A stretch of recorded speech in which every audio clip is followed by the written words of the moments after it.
checking mic 1 2. Colleagues, good day. How are you doing? Guys, remember that I had said earlier that there is no eating in this facility. No cold drink. Once your cold drink spilled on the mic, the whole system is messed up. So please, only water if you have water.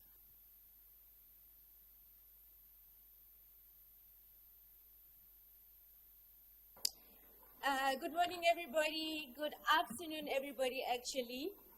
And welcome to Tshwane House and welcome to this colloquium. My name is Sylvia Mutlana.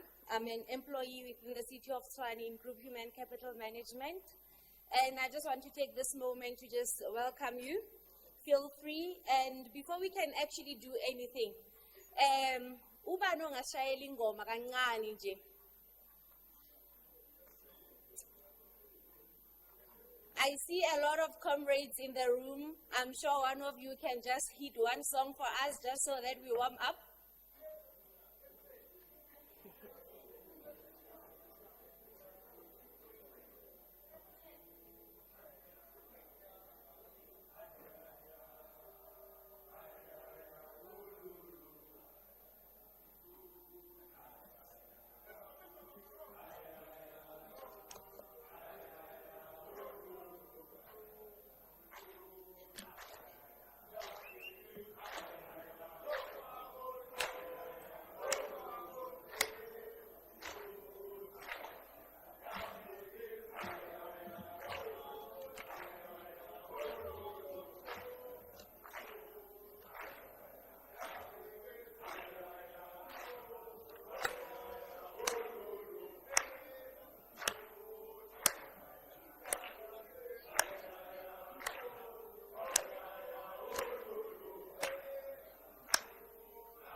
Thank you, comrade. I think that was a warm-up.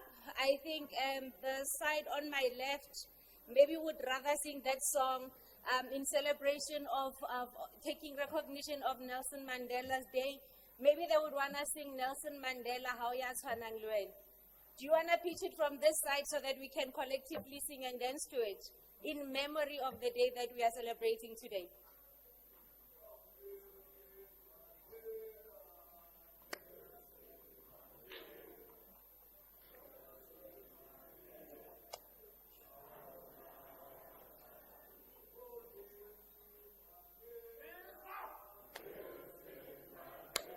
Stand.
Thank you so much.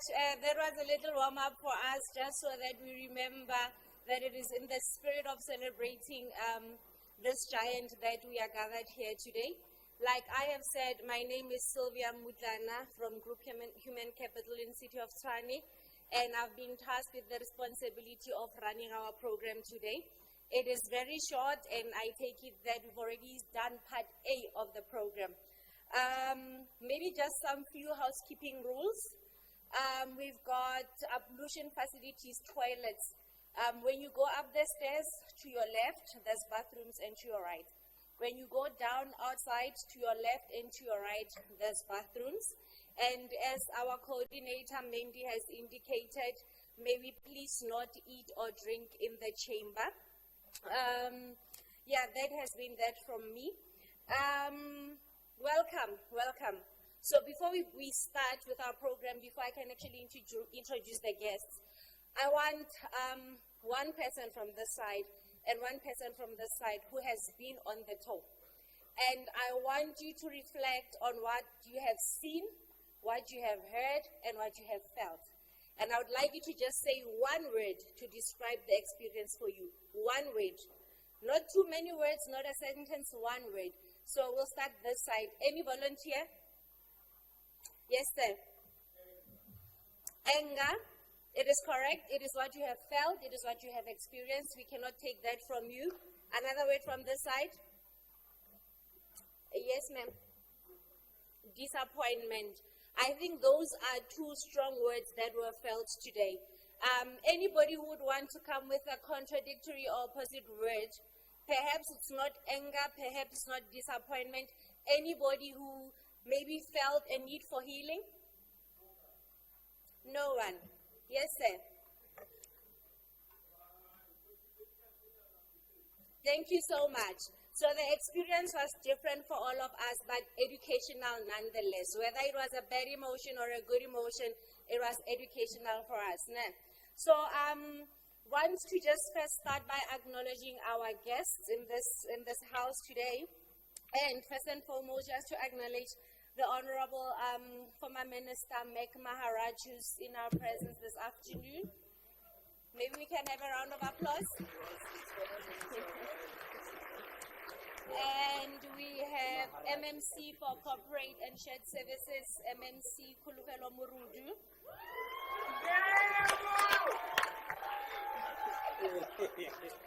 And we have Mr. Katlego Monye, who's the Speaker of the City of Tshwane Youth Council. We have Mr. Benedict Palani. We have Mr. who is the Mayor of the City of Tshwane Youth Council. We have Mr. Kagiso Mabisani. The following I'll just name quickly and we can applaud after. We have Mr. Kagiso Mabisani, Luvuyo Ngwenya, Riranzo Siale, Mr. Kelvin Nsemi, Ms. Nomsa Mulako, Mr. Thabo Malusi, and Mr. Adolphus Madonsela. So we can just have a collective round of applause for them. Without wasting any further time, I'm going to call upon the MMC for Corporate and Shared Services in City of Tshwane, MMC Kolofelo Murudu, to just come and give us a brief overview of this whole event. And with that tone of excitement, umfundisi umiswa ngengoma.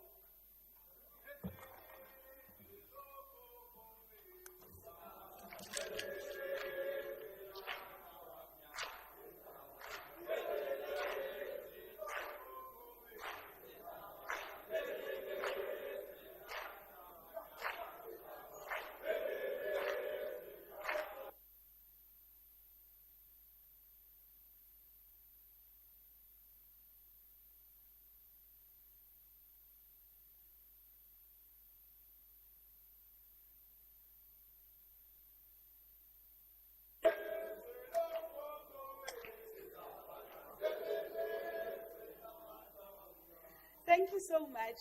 Actually, that is my favorite struggle song.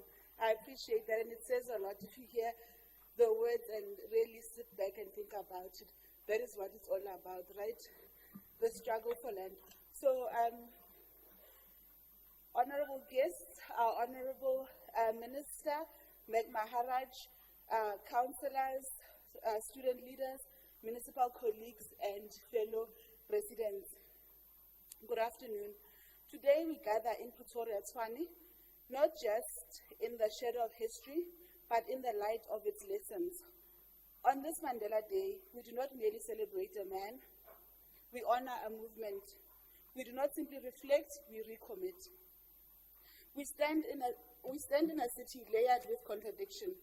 Pretoria, once the administration of apartheid, now pulses with dreams of democratic generation.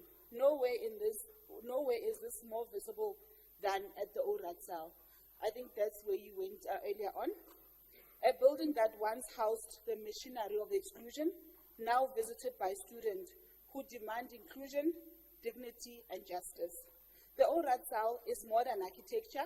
It is a symbol, a reminder that systems can be dismantled, that power can be reimagined, and that history must be confronted, not romanticized. From there, we traced our steps to the Palace of Justice, where the Rivonia trial unfolded, where Nelson Mandela, facing the full weight of a brutal regime, declared that, "I have cherished the idea of a democratic and free society. It is an ideal for which I am prepared to die." That statement was not poetic, it was prophetic. It was a challenge to every generation that followed. What is your cause? What are you prepared to stand for? Or even, what are you prepared to give up? Comfort, convenience, or conformity? But to find our cause, we must first know our history. We must remember the pain, the courage, and the defiance that built this democracy. We must remember the students of 1976. We must remember the workers of Marikana, whose voices silenced, the lives sacrificed. Because forgetting is dangerous. Forgetting allows injustice to repeat itself in new forms, with new faces and new excuses. History is not a burden, it's a compass. It tells us where we've been, so we can decide where we are going. And today, Tshwane students, you face a different battlefield, but that is not less urgent. You are faced with violence of unemployment, where qualifications are met with silence, the trauma of unsafe campuses where fear walks alongside ambition, the betrayal of broken promises where accountability is delayed and denied, the crisis of student accommodation where overcrowded and unsafe and unaffordable housing undermines the dignity of learning. And of course, the existential question, what does it mean to be young in a society that often forgets its youth? These are not isolated issues. They are issues that are systemic and they demand systemic responses. Mandela Day must not be about a ritual of remembrance. It must be a rallying cry for relevance. It must ask, what are we building? What are we building as a society? Is it worth the sacrifices that were made? Are we listening to the voices of those who will inherit this democracy? To the students of TUT, your struggle is legitimate. Your demands are not too loud. They are long, and they've been ignored for too long. You are not only the future, you are the conscious of the present.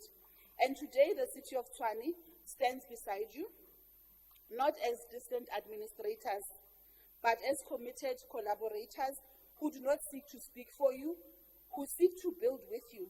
We recognize that solutions to student safety, employment, accommodation, and accountability cannot be imposed, they must be co-created. Together, we will forge new paths of engagement, innovation, and a shared responsibility. If you, like Mandela, find a cause for which you are prepared to die, let it be the cause for justice. Let it be the cause for dignity. Let it be the cause of a Tshwane where students sleep hungry, walk in fear, or graduate into unemployment. Let it not be that. Let this Nelson Mandela Day be a turning point. Let it be a day we stop commemorating, but we start collaborating. Let it be the day we move from memory to movement, because as Nelson Mandela reminded us, that it is in our hands, it is in the hands of youth. And today, let those hands not just be raised in protest, they are building, those hands must be building, shaping, and demanding a city that reflects their worth. Let us never forget, because remembering is resistance, and resistance is how we build a better tomorrow. Thank you.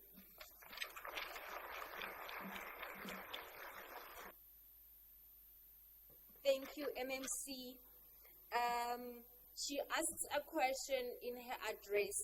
What are you prepared to stand for? Having been on the tour that you have been on this morning, what are you conscious of? What are you aware of? And what is that going to make you stand for? Maybe let that marinate in our minds as we continue with our program.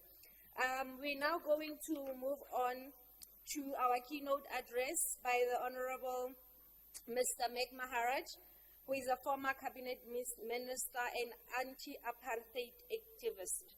So may we just stand on our feet, sing a song as we welcome the Honorable Say up on the podium.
The MMC Councillor Colloquium Morodi to share some time with you and to reflect briefly on Nelson Mandela, the founding father of democratic South Africa.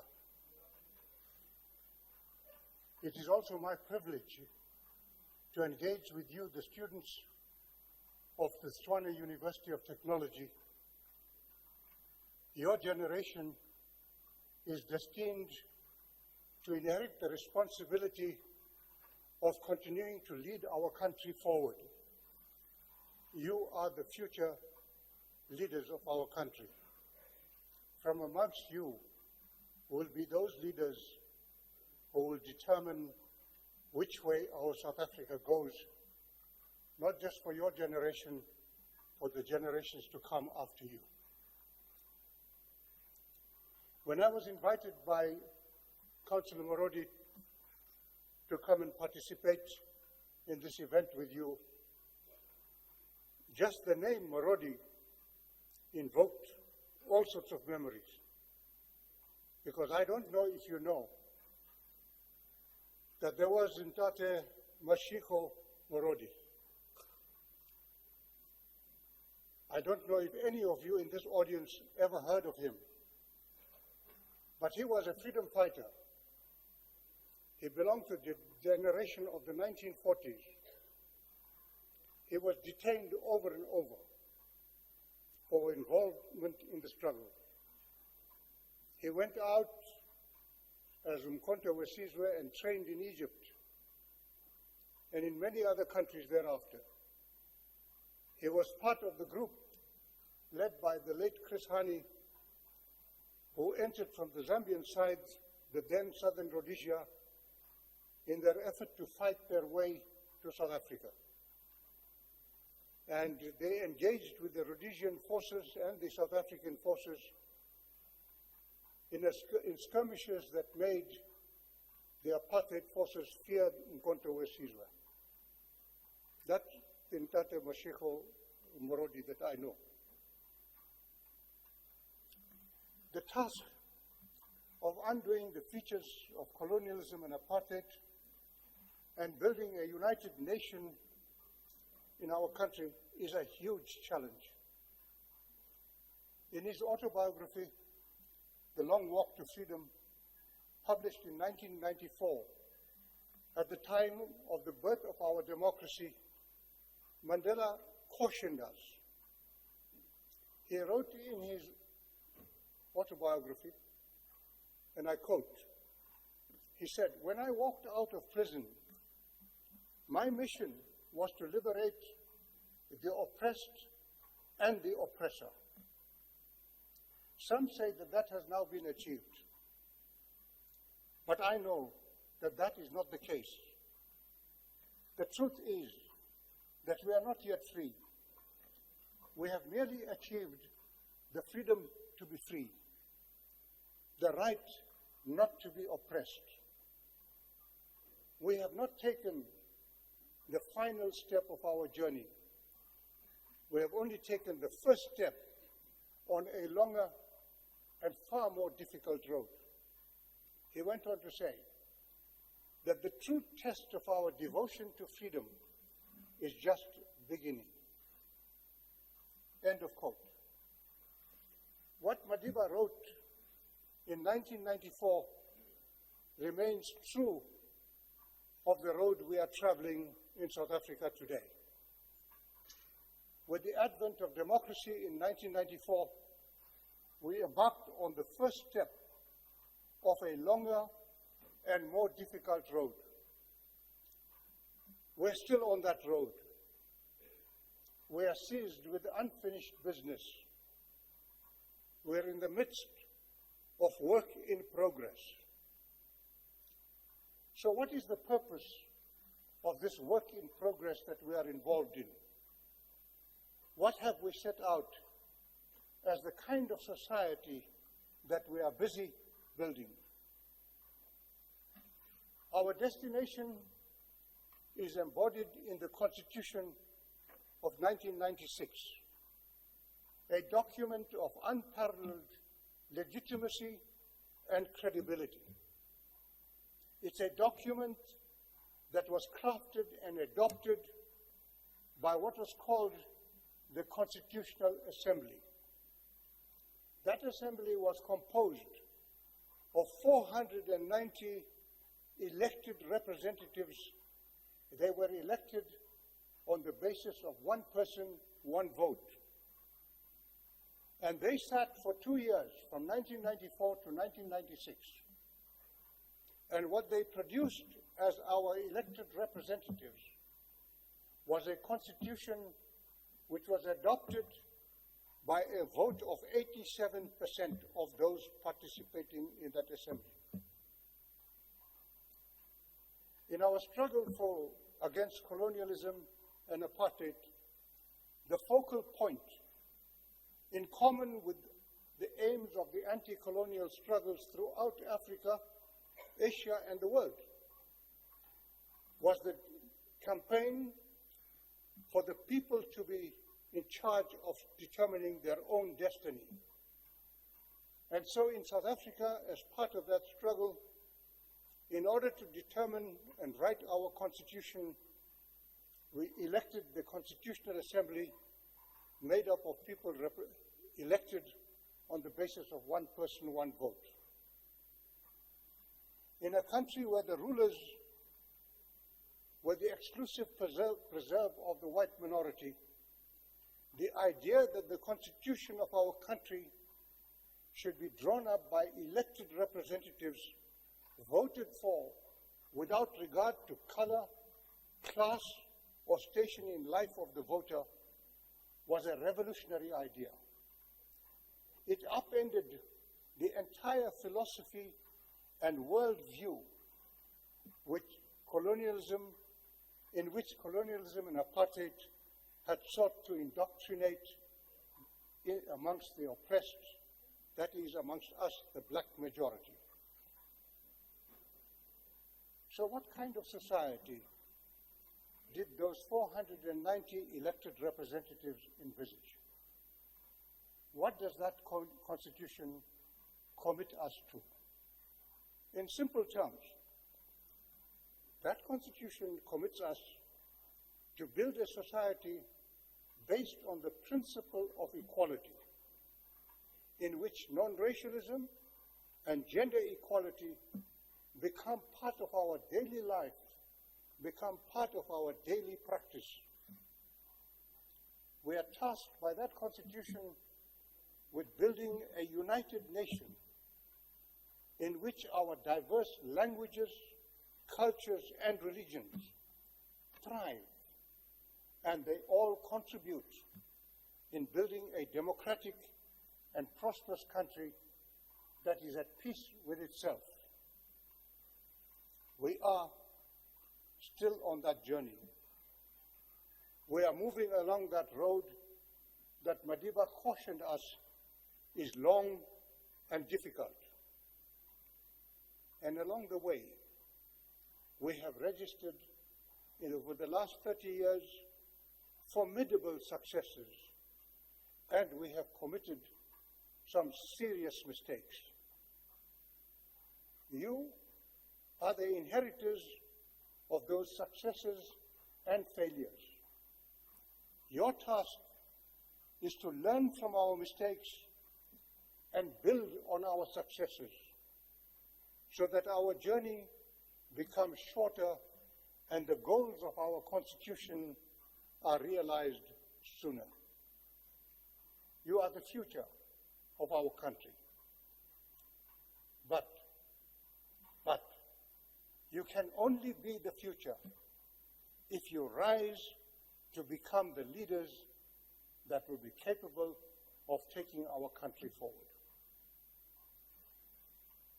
In our efforts to build the South Africa of our dreams, those efforts can be likened to a team involved in a relay race. I take it many of you here participate in all forms, various forms of athletics. So I hope you are familiar with the relay race in athletics.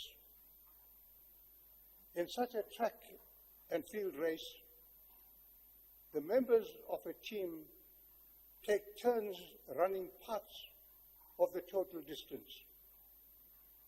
The key feature in that relay is the baton, a lightweight stick passed from one runner to the other, to the next runner.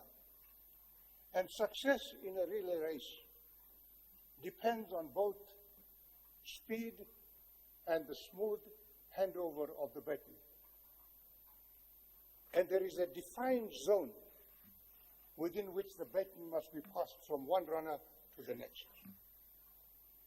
The factors that determine the winning team are speed and stamina, are precision in the baton handover, are team coordination and practice. I leave it to you, colleagues, to draw lessons from athletics as to how you equip yourself as the generation in waiting and how you rise to the challenge of the responsibilities that will rest on your shoulders. Suffice it to say that as part of this process, we have established a democracy where the passing of the baton includes, amongst other things, robust conversations between the generations that belong to the past, like me. I'm 90 years old. I really belong to the generation of the dinosaurs. It is a conversation between that generation of the past, the generation of the present, who govern our country, and the generation of the future, which is you. It is easy when one reflects on Madiba's life, to conclude that birth endows one with leadership. I know different. There is no gene that predetermines who amongst us will rise to be a leader. And leaders we know in building our country are needed in every sphere of life of our nation that is in the making. It's not just in politics, but in every field of human endeavor. We need people to develop in our country to be leaders. Life creates challenges and opportunities for us. Opportunities for the qualities of leadership to be nurtured and developed in each of us. How one responds to challenges that arise in your life, the choices you make about how to deal with those challenges, and particularly the moral choices, will determine the outcome. Often, the consequences for a leader are obligations that go beyond those that fall on the shoulders of others. What then are some of the lessons we can learn from the way Mandela became the leader he was? I'm privileged that I had the opportunity to spend 12 years in prison in Robben Island in the single cell section in close proximity with comrades from whom I learned so much. It's been a privilege to have been with them, and in particular, to learn at the feet of Mandela and Sisulu, to see how even in prison they conducted themselves so that prison became a site of struggle. Prison was not something that we accepted that way it will just serve our time and then we'll come out and we'll continue with the fight. We took up the position that we would be fighting even in prison. And it's interesting for me, when I look back, that I will also have the opportunity today, over the last 4 years, to have been doing research to help to put together a film on Madiba. A film, not what others say about him, but what he says through his own mouth. That is a project I'm busy with, and it has given me the opportunity to look back even more deeply and try and understand what made him the leader he became. Mandela was and just give you a few examples in the time that one has. Mandela was a founder member and the first commander-in-chief of Umkhonto we Sizwe, also known as MK. He was arrested in August 1962 and sentenced at that time when the regime did not know that he had founded Umkhonto. He was sentenced to 5 years imprisonment in 1962. So, between August 1962 and 1964, when he appeared together with others in the Rivonia trial, he was at that time in prison. And that meant that he had no knowledge and played no part in the subsequent decisions and actions taken by Umkhonto during the period that he was imprisoned. In particular, during that trial, much would hinge on how the court viewed the subsequent sabotage acts, as well as the circumstances surrounding the status of a document, a plan of action called Operation Maibuya. A plan of action which was now going to take us from the sabotage that we were committing into a properly operating guerrilla war.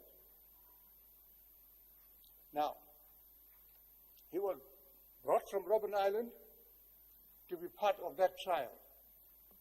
And the question arose that it seems most sensible amongst the accused that Mandela should not take the responsibility for the role and actions taken by Umkhonto Wesizwe while he was in prison. There was a view amongst the accused and the lawyers that because he did not participate in that, we should leave it to other accused to defend the African National Congress and Umkhonto Wesizwe. But one of the fellow trialists, the only one who was acquitted, Rusty Bernstein, writes about that debate that took place amongst the accused and the lawyers. And this is what he writes. He says, Nelson Mandela would have none of it when people said, no, no, you must not go into the court and take responsibility. Rusty writes, I'm not surprised that Mandela would have none of it. Because as long as I have known Mandela, he has acted on the principle that leaders have no special privileges. Leaders have special obligations and duties that are greater than the obligations and duties of others. Mandela, Rusty says, he rejects any special protection for himself. And he insists on his responsibilities as the titular head of Umkhonto. He says to the colleagues, he says, I will explain to the court the ANC and its role in respect of Umkhonto Wesizwe, and I will defend both in that courtroom. He will take full fury of the state attack. It is the obligation, he says, that falls on a leader. And he puts his argument, says Rusty, forcefully, so that everyone, the lawyers and the accused, agree, no, he's right. End of Rusty's quote. So that, colleagues, is how Madiba came to write and deliver in the Palace of Justice, which you visited, I believe, today. That is how he came to write the speech, which has gone down in history as the turning point in South Africa's history. And it has become one of the most important political statements of the 20th century, one of the most important statements throughout the world. That is a speech which Councillor Morodi quoted to us today. But let me repeat parts of that concluding speech. This is what Madiba told the court. And again, in the project that I'm working on, it is there, it will appear in the film in his own voice. But this is what he said, and I quote, during my lifetime, I have dedicated my life to this struggle of the African people.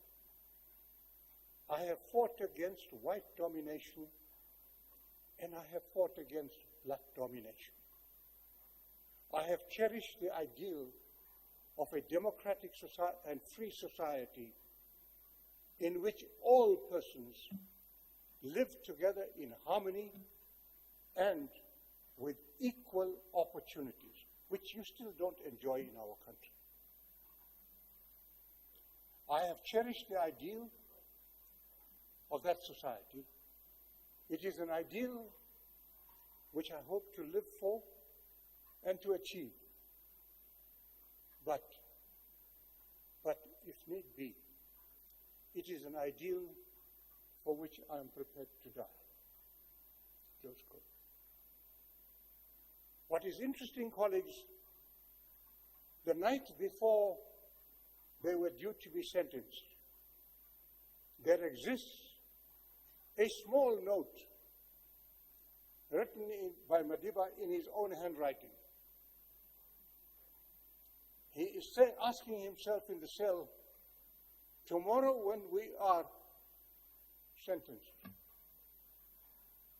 what should I say?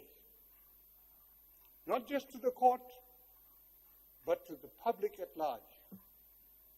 And so he wrote 5 points in his handwriting. And in those 5 points,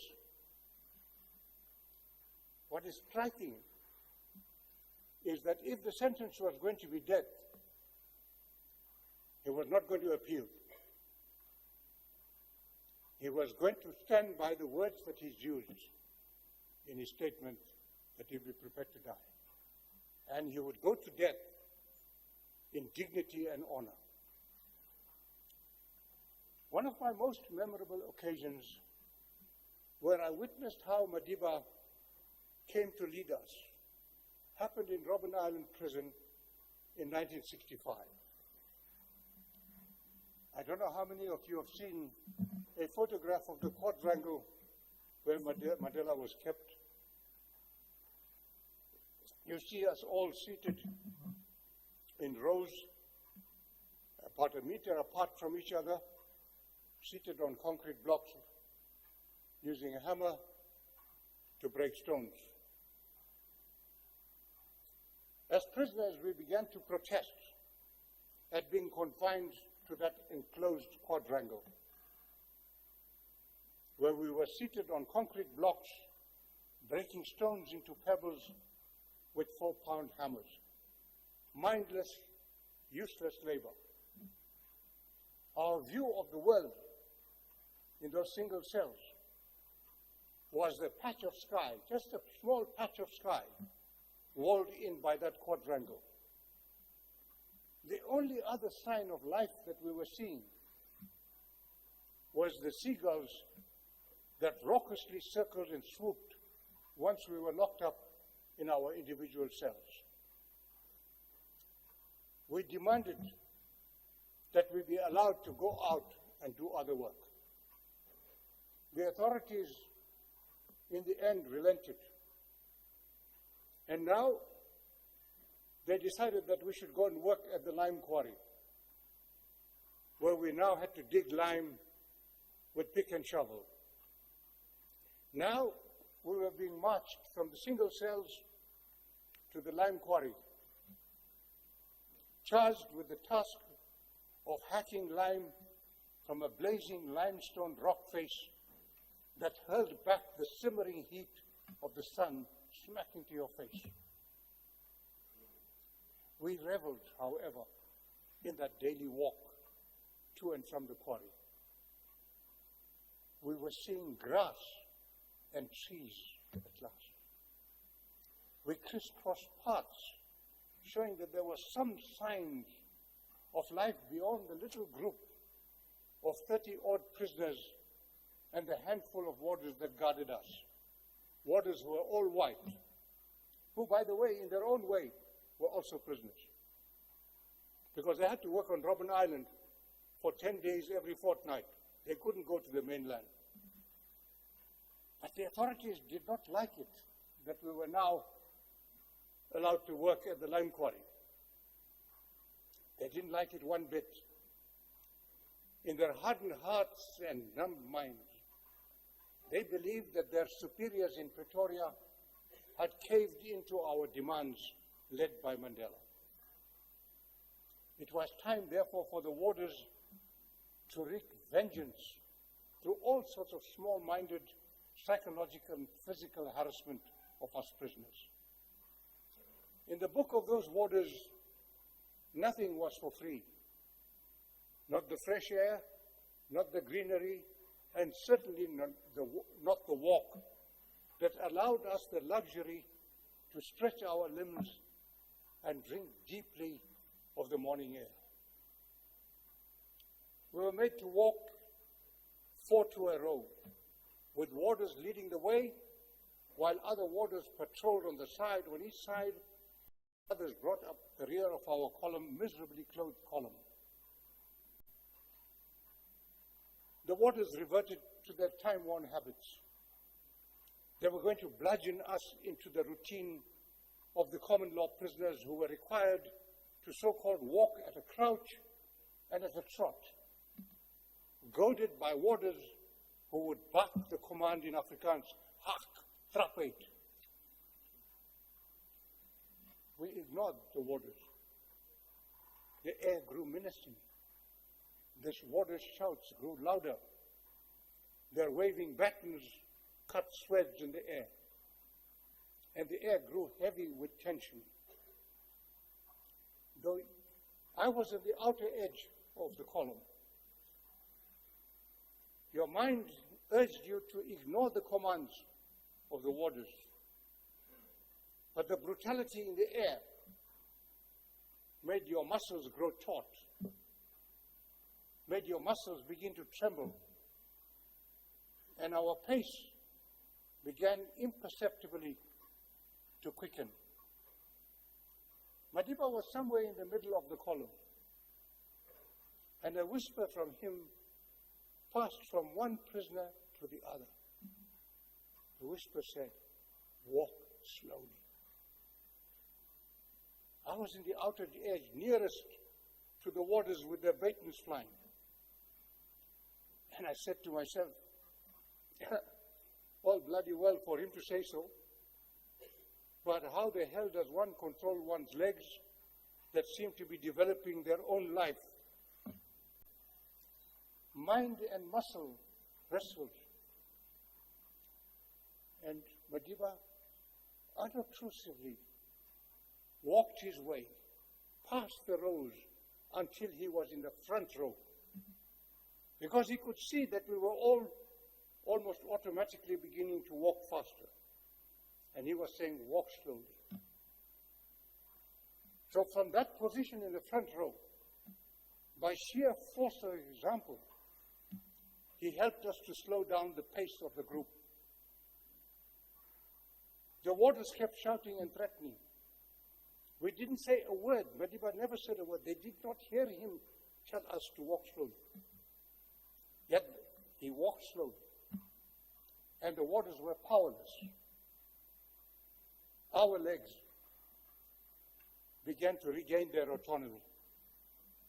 The muscles steadied. Our minds took control of the moment. And that day, colleagues, I learned that you can never be robbed of your dignity without your complicity. And complicity, by the way, can creep on you seductively, envelop you, the way the warmth of the winter sun seeps into your bones. Hence, I know the passion that lies behind a simple, unpretentious statement that Mandela makes in his autobiography, where he writes the following, and I quote. He says, "Prison and the authorities conspire to rob each man of his dignity. In and of itself, that assured me that I would survive. For any man or institution that tries to rob me of my dignity will lose, because I will not part with it at any price or under any presence." Close quote. Without reading any hierarchy into the fundamental rights that are enshrined in our Constitution, I confess that I have a special pride that one's right to dignity in our Constitution, under the section of the Bill of Rights. Guess which is the first right that appears in the bill? The first right that appears is the right to human dignity. After that is listed the right to life. One would imagine as an intellectual that what is the meaning to have dignity if you're not alive?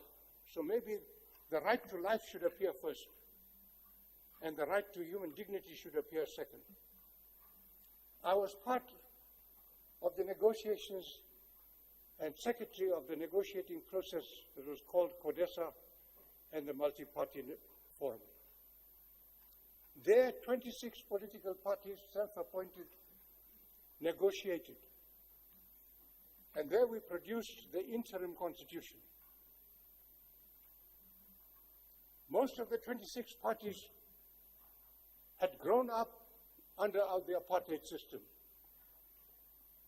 There were only 5 parties that came from the liberation movement phase. So, in the interim constitution, we debated the Bill of Rights.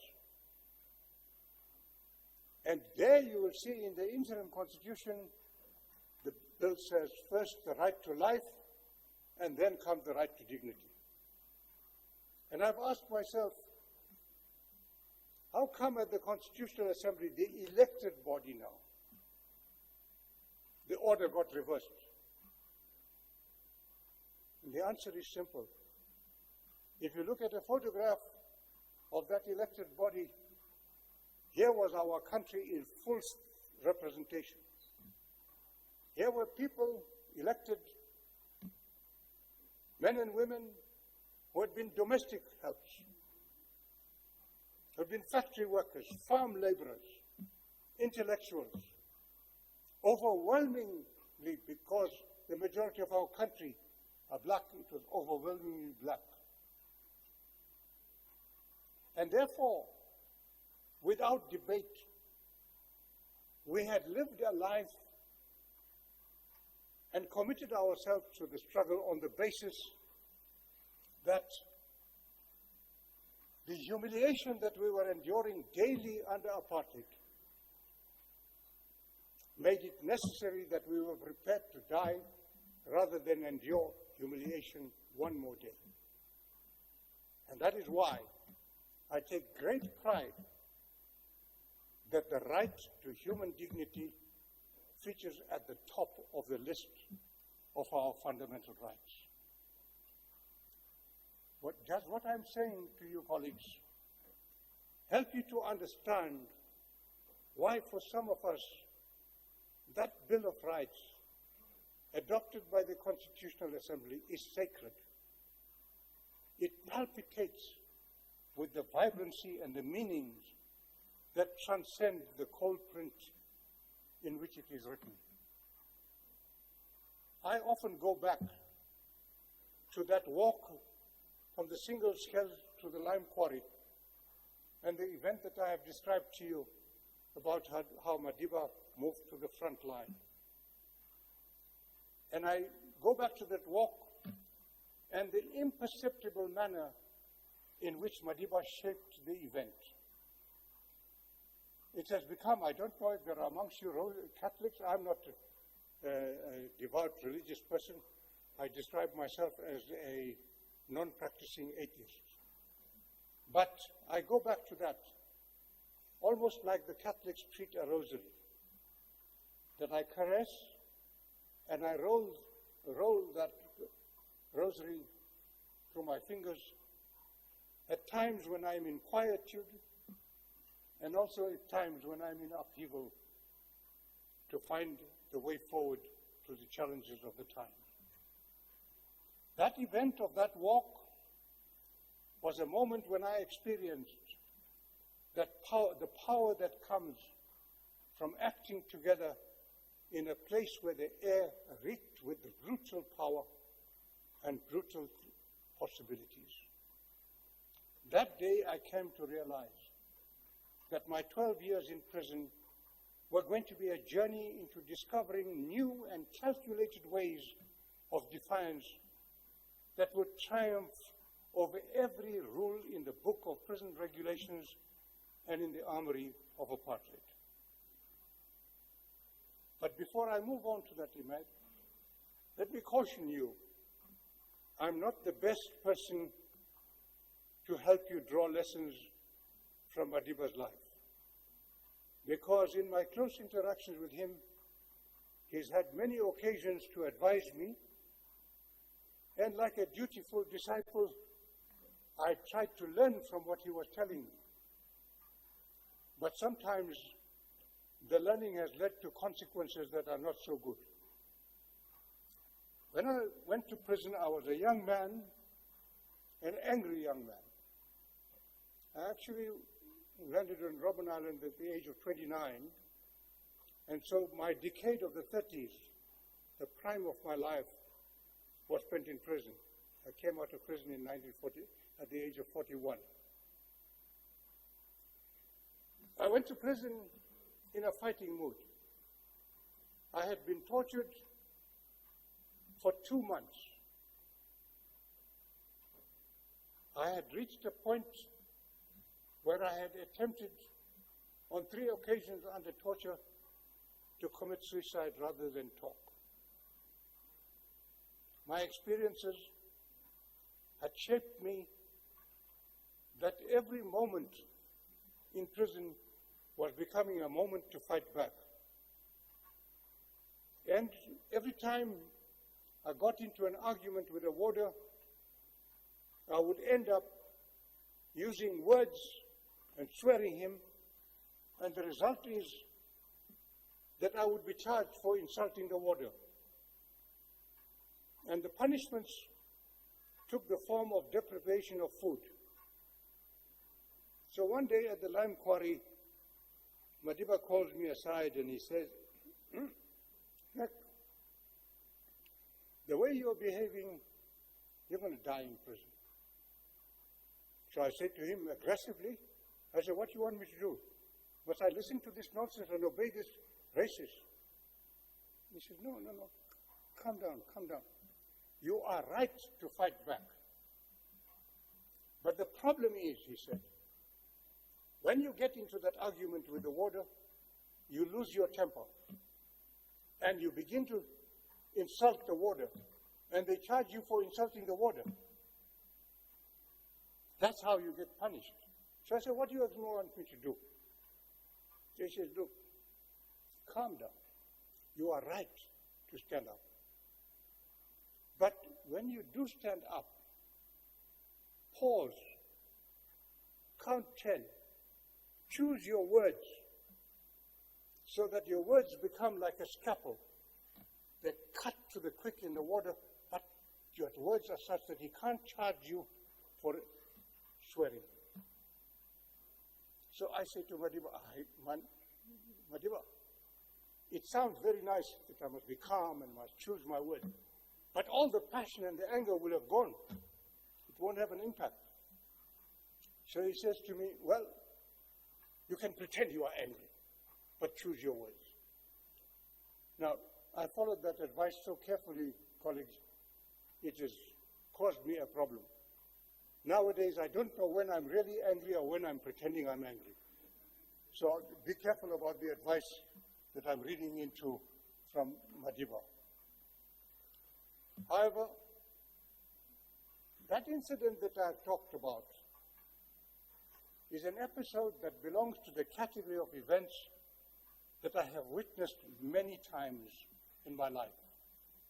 I've seen it in the conduct of Walter Sisulu, in Madiba, in so many other comrades in arms. And through that, I have come to identify an important element that I think makes up leadership. I have come to identify that element. For the kind of leadership that Madiba displayed that day was earned by him, not so much by what he said, but by what he did and the way he did it. So, in a tribute to his lifelong friend and companion in arms, Walter Sisulu, whom we affectionately addressed as Kamela, wrote that Mandela never evaded responsibilities that went with his choices, nor did Mandela ever flinch from the painful consequences of his choices. To claim no special privileges, colleagues, is a passive act. All you have to do is stay in a queue. But to live out what Rusty Bernstein called the special obligations and duties which are greater than those that belong to others. That requires a leader to put oneself through the white heat of a furnace that liquefies iron and produces steel. I draw out these instances because I'm mindful that you are the leaders of tomorrow, charged with the task of taking our country to the destination embodied in our Constitution of the Republic. I draw on these instances not because they bring out any superhuman quality in our revered Madiba. I do so because there is a Mandela inside each of us, within every one of us. The challenge is how we conduct ourselves so that the Mandela inside us comes to the fore. That is the challenge we all face. But it is a challenge that I urge you to take up with vigor, with relish.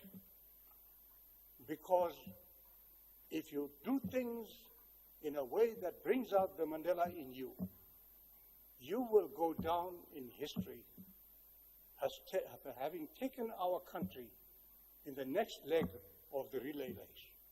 Thank you.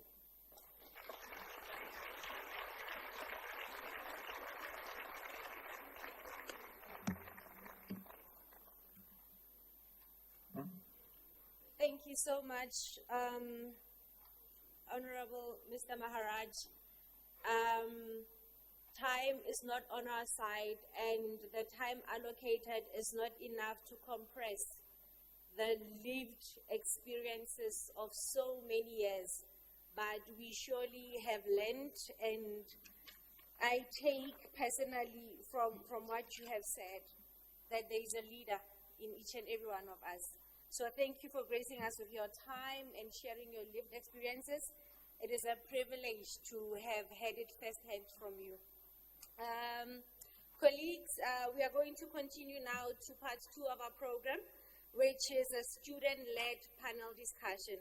So how it's going to go down, I will hand over to Mr. Thabiso Mbewe, who will be the moderator of the discussion.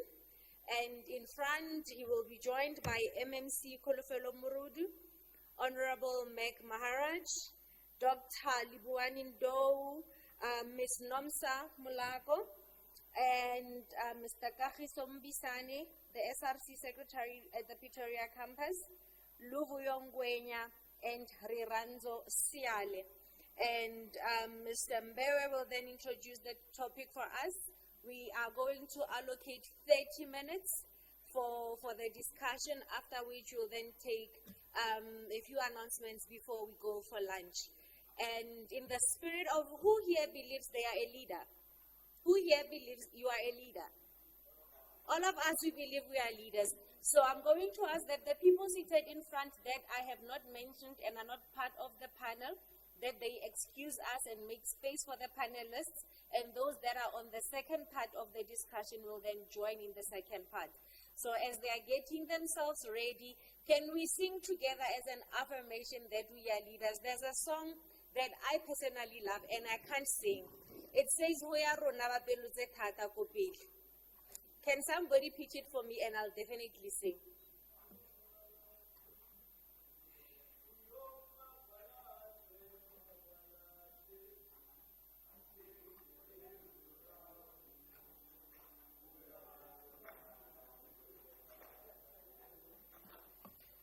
We don't sing it like we are leaders that are going to stand for something in future.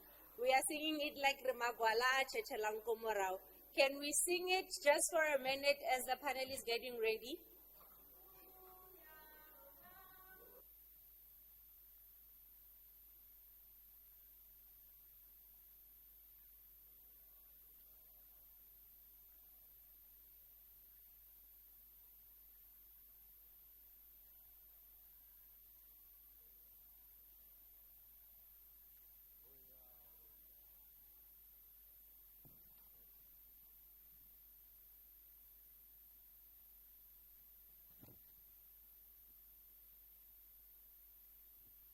Colleagues, those who are called, can they please come to the front? Those are part of this panel.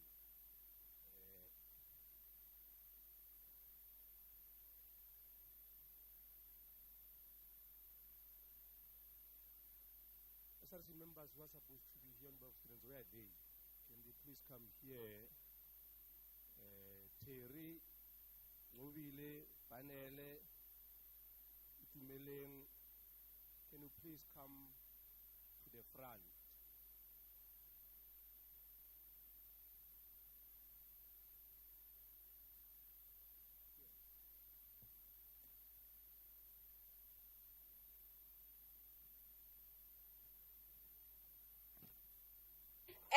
Colleagues, there's a request from the IT committee. Can we please stop on refrain from pressing the buttons on the mics? They are interfering with the feed and they are not able to capture everything, and it also makes background noise for us. Thank you.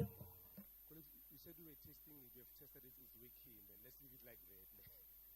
You lose it again the day you are counselor, you lose it. For now, let's leave it. Minister? No, just wanted to say before you leave, thank you so much for the words of wisdom. There are two things that comes with age, wisdom and responsibility. Thank you so much for sharing that with us. Who else is not here? Who's supposed to be here? I see President Ngovile.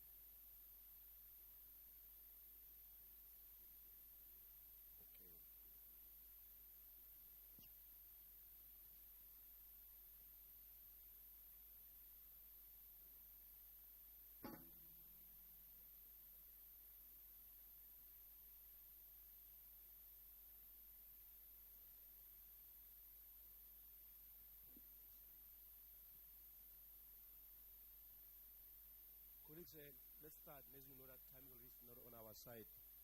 To those who don't know me, my name is Tshwane. I'm from the Tshwane University of Technology. I'm working as an HOD, responsible for Colloquium campus, and I'm the one who's been given this task to moderate this important task, and I'm really honored. Without wasting any time, I'm going to introduce our speakers and the topic. I'm going to start with the MMC.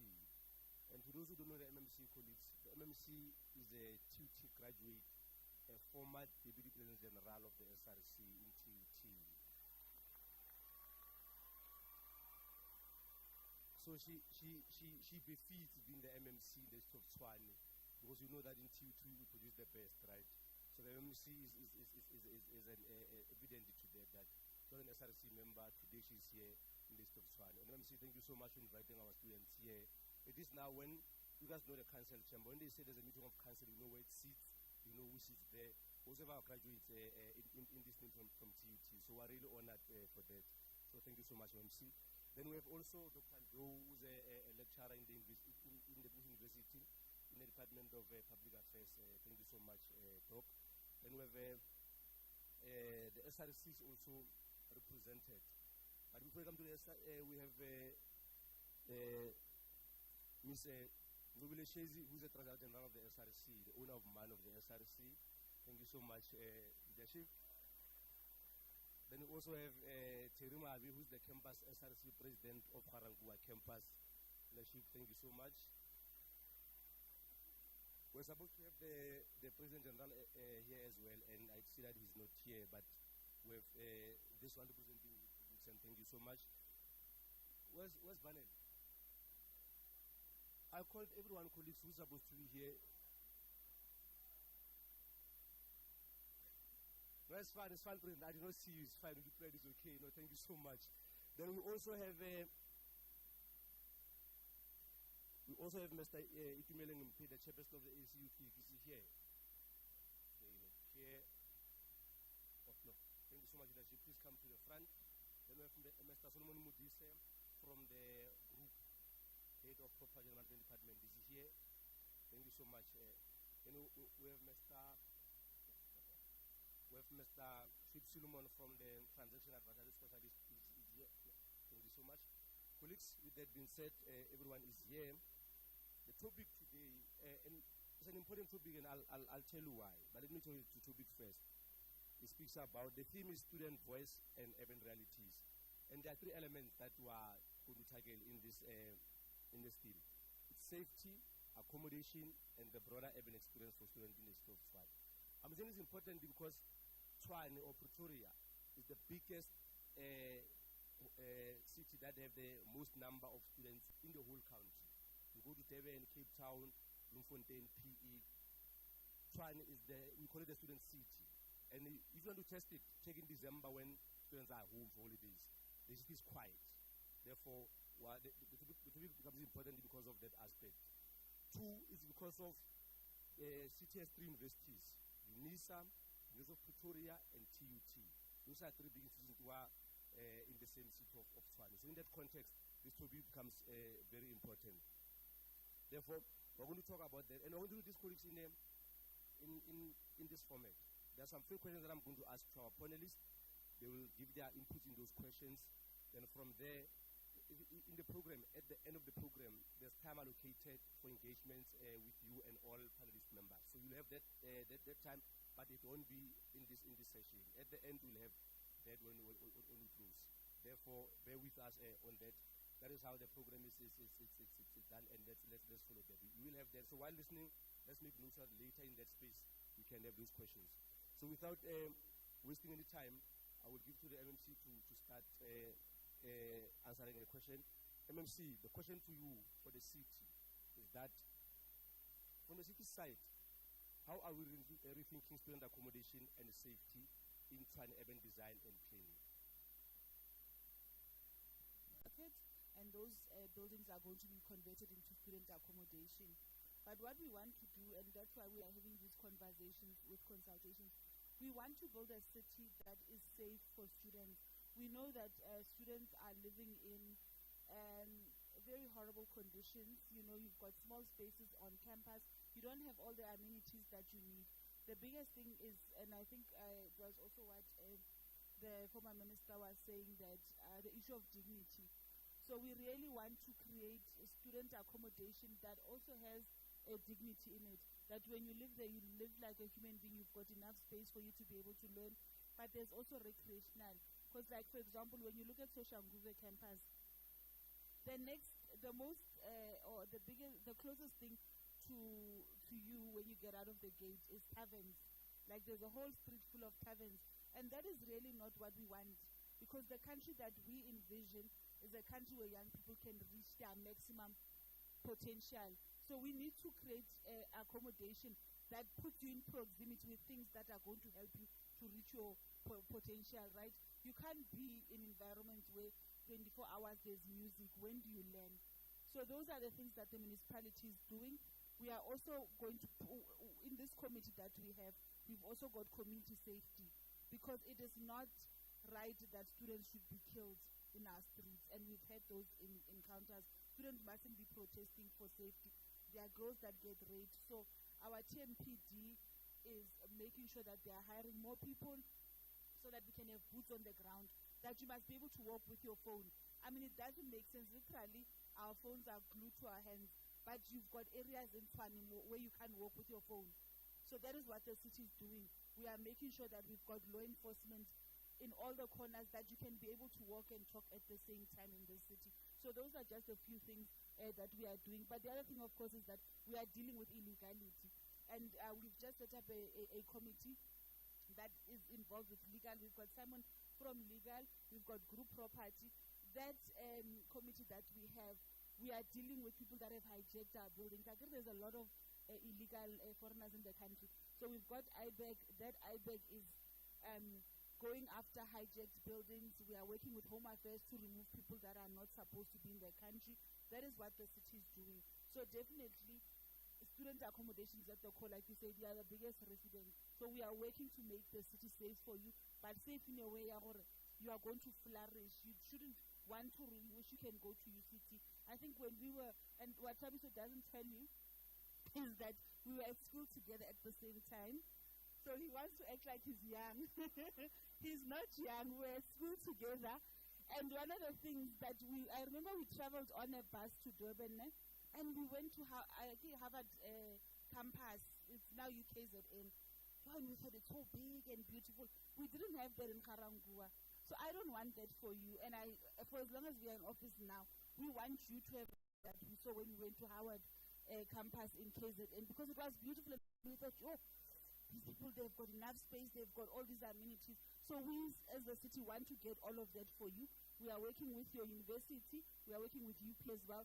So you are going to have those beautiful reses and the beautiful tennis courts that they have, because that's what we want to build together. Thank you.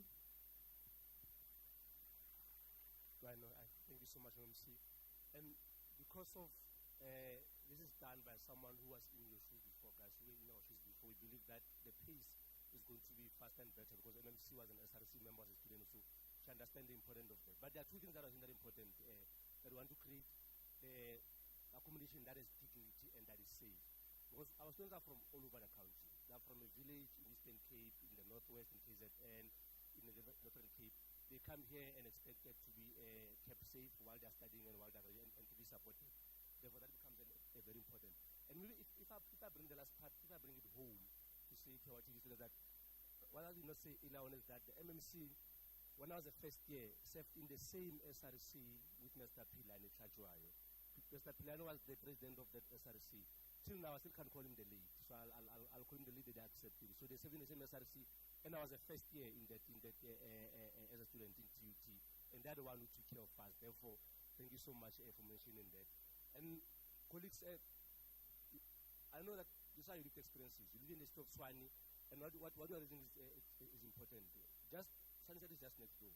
You go there, you feel like we're in another country, and that is one of the biggest problems that we have, because our residences are also in the CBD, in Sunnyside, and everywhere. Therefore, that becomes important to us as a university partner with the city to attend this. So we really appreciate that, and we'll keep you on your toes to ensure that that is done indeed.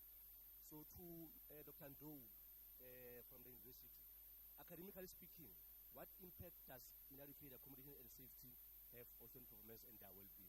How does the challenge affect them in class and their performance? Thank you so much. There are a lot of observations that we make as academics in the university, which relates to the environment in which students find themselves in. The majority of students in Soshanguve are staying in the environment that is not good or conducive for learning. Most of the students, and in other campuses, are forced to walk longer distances from where they stay to the campus, and those have serious safety challenges. Because of the environment in which they stay, they do not have sufficient time or a conducive environment to learn. So they are mostly forced to be on campus in the libraries or in the class, in the lecture halls, where they could be able to study. There are a number of students who are forced, because of circumstances, not to attend some of the lectures because of the safety concerns. That seriously affects the performance of students. But another area that, in my view, we need to look at is even though there are a number of areas that the university has accredited, which students feel comfortable at, but they also remain not conducive for learning, because the facility is not structured in a manner that a student could feel free to be able to study, and the facilities are only conducive for getting into the room and sleeping only, and not for studying purposes. So those are the things that we need to look at. But another thing that I've identified as an opportunity is that with this crop of student leaders, we can be able to start developing proper cooperations between the university and the municipality, in order to ensure that at the end of the day, we have the dominance of TUT in the city, especially when it comes to accommodation, when it comes to matters of transportation, when it comes to the simple cooperation in terms of person resource and also in terms of ideas, because there are a lot of ideas that these people, based on their experiences, could have and share with the city. But another very important aspect, which is the last for now, is that student leaders should be the ones who lead by example, who provide better suggestions on how a conducive accommodation for students is supposed to be. And it talks to one, respect, because some of the accommodations that we have are very much conducive for relaxation and learning, but you have got students who will create an environment where learning and relaxation is not possible. So you need students themselves to respect themselves and respect others so that the environment is good for learning. Thank you. Thank you so much, Doc. And there's an important point you are making, that you can't plan for students without involvement. We used to say nothing for us without us. That's why in the university we have one pillar called, that pillar says, you must interact with students as active stakeholders. Therefore, you can't plan their future without them. So that is an important aspect. And sometimes in an academic space, we forget that students, for them to perform better, what they eat, where they sleep, how they travel affects them. Therefore, that becomes an important important part for you to understand that where students stays plays an important role. Therefore, you can't always assume that students don't do well because of it's only studying. That's why MMT speaks about creating safety. It's only when students are safe and are dignified that they can do better. So thank you so much for that insight, Doc. Mr. Mudise, from the group, the question is, what can the group division do or is already doing to report the needs in the city of Tshwane? Question again, what can the group property division do or is already doing to repurpose or manage space for student needs in the city?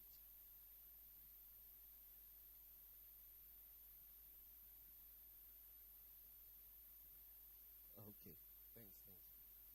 I think part of that, the MMC has already explained a bit as to the plans that we have, especially in the inner city, in terms of the bed building program. And what we're hoping to do is the successes that will be gained from this program, we would want to see them spread out throughout the city. As you have mentioned, we have a lot of student centers in terms of the agglomeration of universities, even in our townships as well, like your TUTs everywhere, not just in the inner city as well. What we're also looking to do is that the properties that we select, we putting them through certain selection criteria to make sure that they are suitable for student accommodation, taking into account the safety aspect as well, and also as well in terms of your town planning as well as to where the accommodation sits, and certain radiuses and certain design principles in terms of also the streets that link into those accommodations to the universities, the radiuses, the proximity into and also as well looking at the uses that are around the properties that we say we earmarking them to assist in this challenge of student accommodation. So we're looking at all of those factors from all the town planning and also the environmental, also instituting as well as the safety aspect in it. As the city, as with the other departments, the city planning, there's a committee where we all sit as well, including the TMPD as part of that committee. We're trying to introduce certain principles in urban planning that will incorporate safety mechanisms from the professionals, meaning our TMPD. So we're trying to include all of those components into planning the urban design space, into this, all of this in our city. Thank you so much, sir. And I think that there are two important things that I take from you that I think are important and are very to us. One, you speak about the importance of understanding that our university does not only exist in the city, CBD.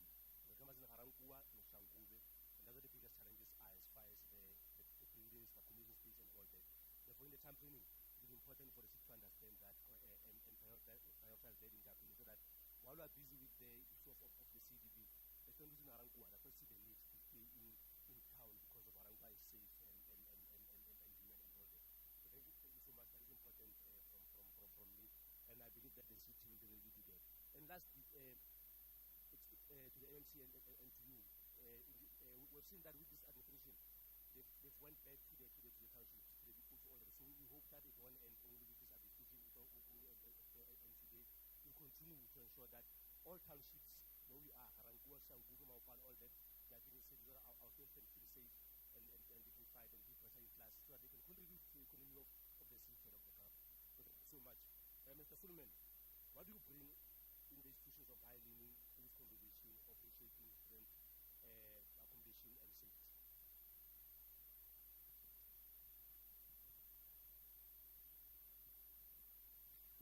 Thanks, Chair, for the question. I think, firstly, as a city, I think it's been highlighted, focus on safety is paramount currently as we stand.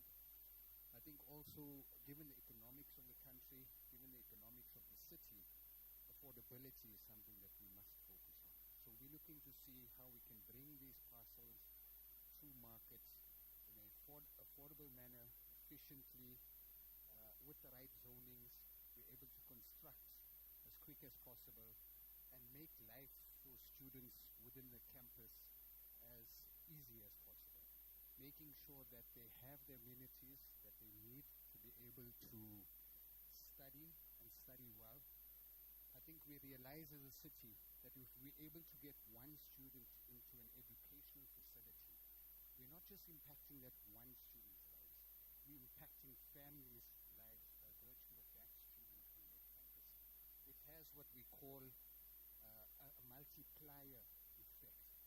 And so as a city, we want to try and see how we can leverage this opportunity by giving, students equal opportunities to be able to gain access to education, but by virtue of that, uplift themselves out of, and also improve the communities. I think our guest speaker mentioned leadership, and the future leaders sit amongst us here today. And the root of that leadership is based or founded on education. So it's critical that us as a city, as group property, but beyond us as a city as a whole, that we take education seriously, and one of the founding pillars of that is making sure that the student accommodation we bring to market is able to facilitate that process in totality. Thank you so much. The important aspect of Africa, I'm sure I can speak on behalf of all the students that they will show that accommodation is expensive every year.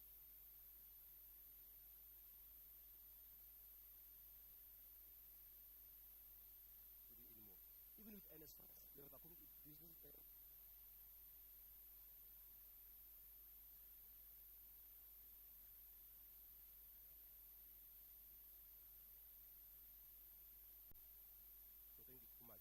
So all these guys who are here, they came here with their own leadership, with their voice.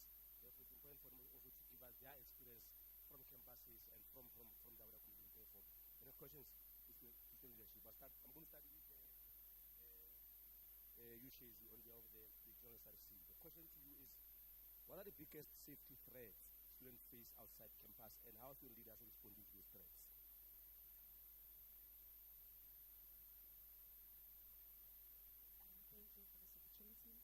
I think that question is directed to us since I'm also a student myself. And aside from being a student, I'm a conduit and an activist. So addressing these issues is something that deeply affects us as students and as leaders. So with responding to the question, we all know that students are exposed to residencies that are near places that are not good enough for them. Some residencies are situated in places where they're surrounding some of these taverns.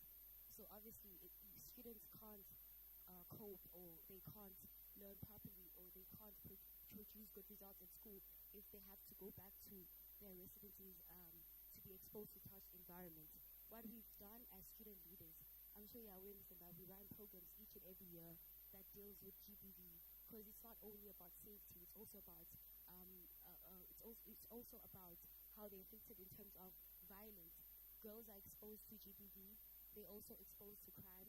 So what we've done, we've got programs that we run each and every year which addresses gender-based violence. It teaches students on what to do, how to respond, and how to come about championing those issues. And we are aware that it's not just gender-based violence that affects students. Students stay in places that are overcrowded and they pay so much, yet they're sharing. You find instances whereby a student is sharing a room with 3 people and yet they're paying close to 5,000 rand.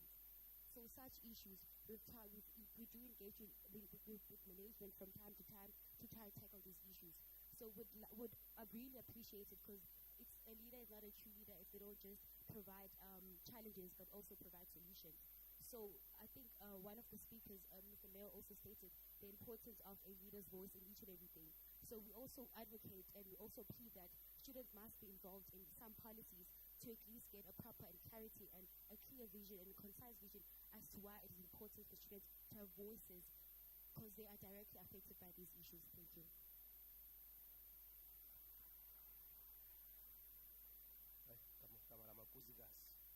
No, thanks, but I think MMC and the officials, I'm sure you can hear from the students themselves the challenges that they are facing. Also, I've already mentioned about the taverns being everywhere next to campuses. And we can't have that in 2025. Our grandfathers, taverns were put next to the bus stop so that when they come from work, they can drink and go home and be abused. We can't have that in 2025 where tavern is next to a campus. Therefore, the city must take that up as a priority in terms of being addressed. So thank you so much, leadership. And we can promise you that we'll follow up with these things. This is the first time, but it won't be the last time that we have this engagement. So thank you so much. That has been noted. The next question is to the campus president of Parankua. The one who is speaking now is the Secretary General of the SRC. Now, there is the campus SRC president of Parankua campus as the campus locations. President, the question to you is, what are Parankua campus students experiencing on the ground that we feel with the city needs to hear, as far as the context of our discussion is?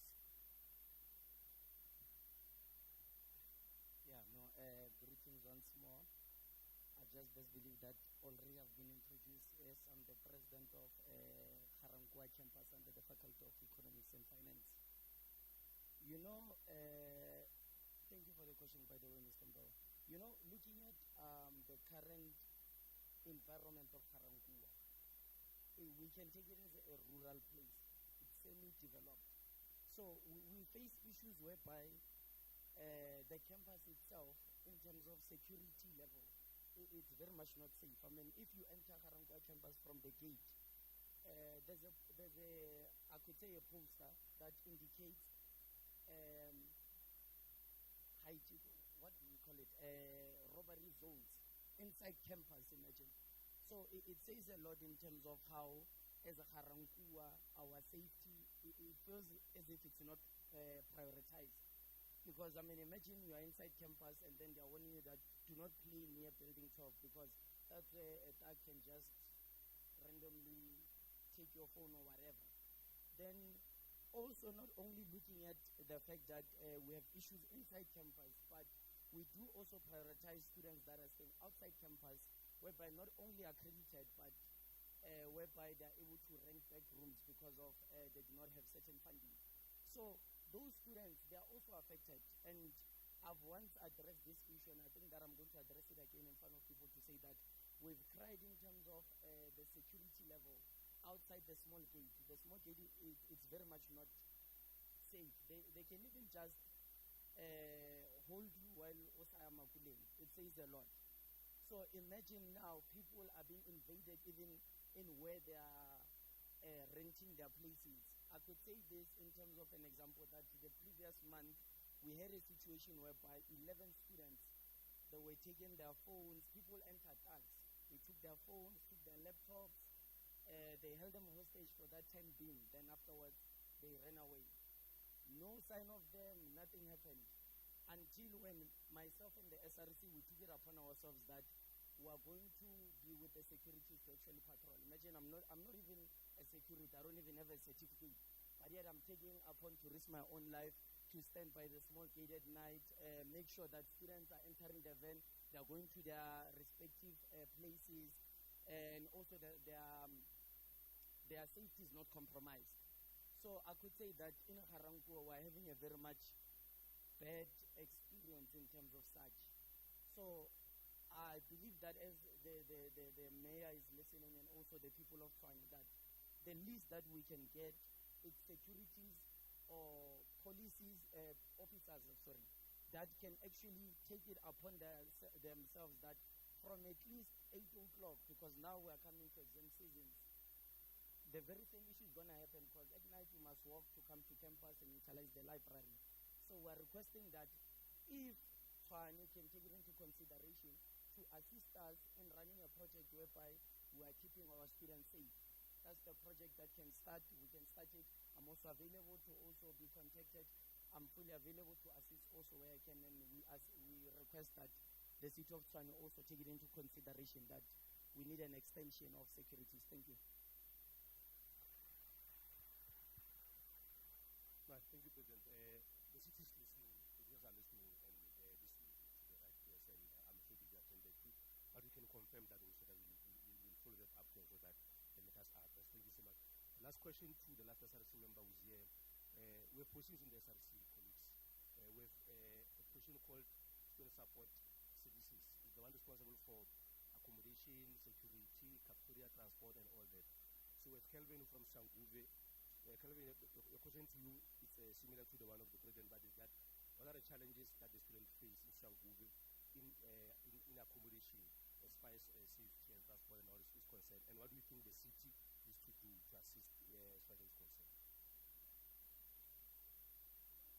No, students who stay in the residences that you stay in. Students who are studying in Shanguve and stays there, what do you think they are going through these challenges, and what do you think the city should do to assist us to solve these challenges? No, thanks very much. Just in favor of time, I'll observe protocol and greet the House. I think leadership, this issue that is particularly with regards, am I audible? Particularly with regard to the safety of our students. So, as far as your question is concerned, when it comes to the constituency of Soshanguve's campus, particularly on the issue of residences, is that you find residences that are not conducive, as already mentioned by our colleagues. But the underpinning issue is that you find that in those issues that are not conducive, be it in terms of service, be it in terms of safety, be it in terms of transport, the issue that we normally face is that currently we find that we are having our own comrades who are empowered. What do I mean by that? We have our own comrades who are actually in charge of these buildings. So those comrades, by virtue of them being part of the buildings, is that they must protect the buildings at all costs. So then when it comes to the issues that then have to be addressed, for example, let me just provide a typical example. You find that there are students who are now requesting the assistance of the SRC with regard to the issue of Wi-Fi or hot water. You find that in the residences there's no hot water, the Wi-Fi is not working.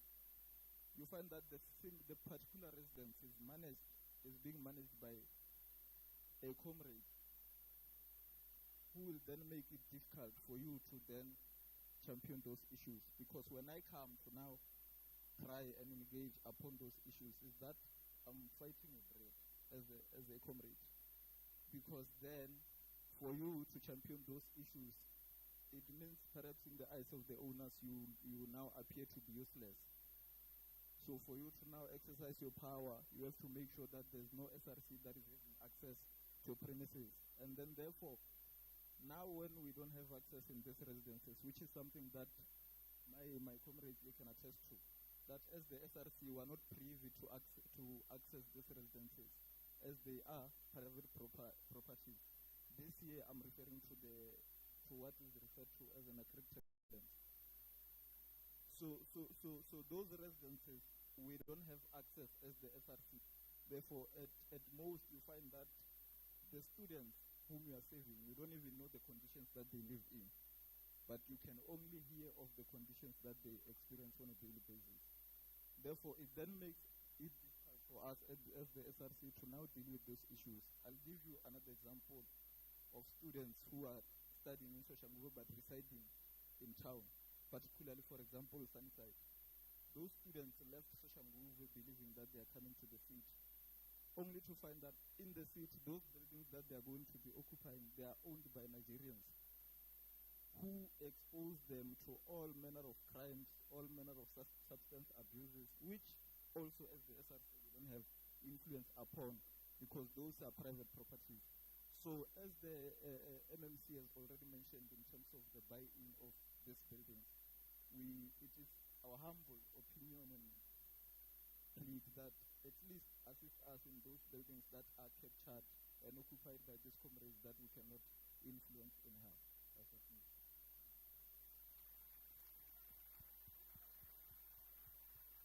No, thank you so much, leadership. No, colleagues, one of the things that the former minister said was that the future belongs to them, and two, unless we are prepared to have robust engagement, we'll never sort of fix anything. So these are the beginning of robust debates about what things are facing every day in their life. And I'm sure indicated that it's part of but also, before we summarize, today's debate was not only about identifying challenges. It was about identifying them and bring our heads together as the city, the students and the university to find actionable solutions on what is it that we think can do now in the immediate to solve them, and now in the future, but also most importantly in the future, so that everyone can sleep where they attend. So that is the purpose of this discussion.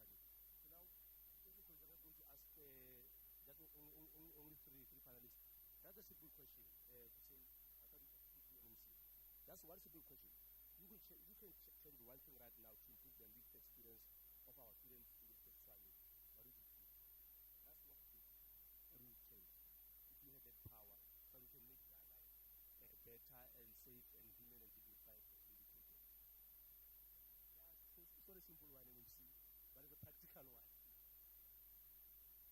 That's a very difficult question because I think that there are things that need to be done to change the lives of students, and just maybe where we have power. I think given the challenges now, I think it will be the security issue. I think, let me just not talk too much. Rather say, I think it's the issue of security at the heart of the parents. Because I need to change the lives of my family. Sometimes we are the first people in our family to graduate. So for a child to be sent to school and then they get killed or something bad happens to them, they drop out, it affects the whole family, even the village. Because even in the villages, even your neighbors and everybody gets excited when you are graduating, because then they can say they know, you know. So safety as a municipality, we need to make sure that you are safe when your parents bring you to Tshwane. You must go back home as a graduate. So if a student dies in Tshwane, it's an indictment on us as a city that we would have failed. So I'd say security is the first thing. Thank you. Thank you, Madam. Things are with us. Therefore, it is very important. So, Mr. Tshwane, from the environment, what is one thing that you think you can change to improve the lives of people and for them to feel safe? Only that. No, I think I have a mic. Thank you. Yeah. No, me, on a lighter note, I think I'll give everyone IQ of 200. So in 3 years' time, you'll finish in record time. That's what I would change. That's what I would like to do if I could anyway. But from our side, I think enforcement will be key because there are broader issues. The reality is that the residents are where they are, and you can't do anything about them. But to change the environment is to do enforcement, and that's what the city is now pushing to do. Compliance from building regulations point of view and safety and all of those things. Because security is also about the safety of the environment where you are, environmental as well. So we change the environment by improving enforcement in the immediate. I think from city side, in as far as TMPD is concerned, maybe patrols could something that could assist, but in the immediate, it's enforcement and visibility is one of the things that I think we can do to improve, to increase safety of the learners as well. Thank you. Right, thank you so much. And also what the SRC was mentioning, that on the immediate visibility and patrol, so thank you so much for mentioning that. Dr. Suleiman, the same question to you. What is one thing that we would change to improve the lives of the students in terms of safety and where they are accommodated? Thanks. I think lots been said. It's actually a very difficult question because there's a lot that we can do. But I think prioritizing security is critical. Making the facilities as conducive as possible to be able to learn consistently and probably at the highest level, because you can spend 2 hours studying and not absorb anything, or you can really concentrate and focus and get maximum out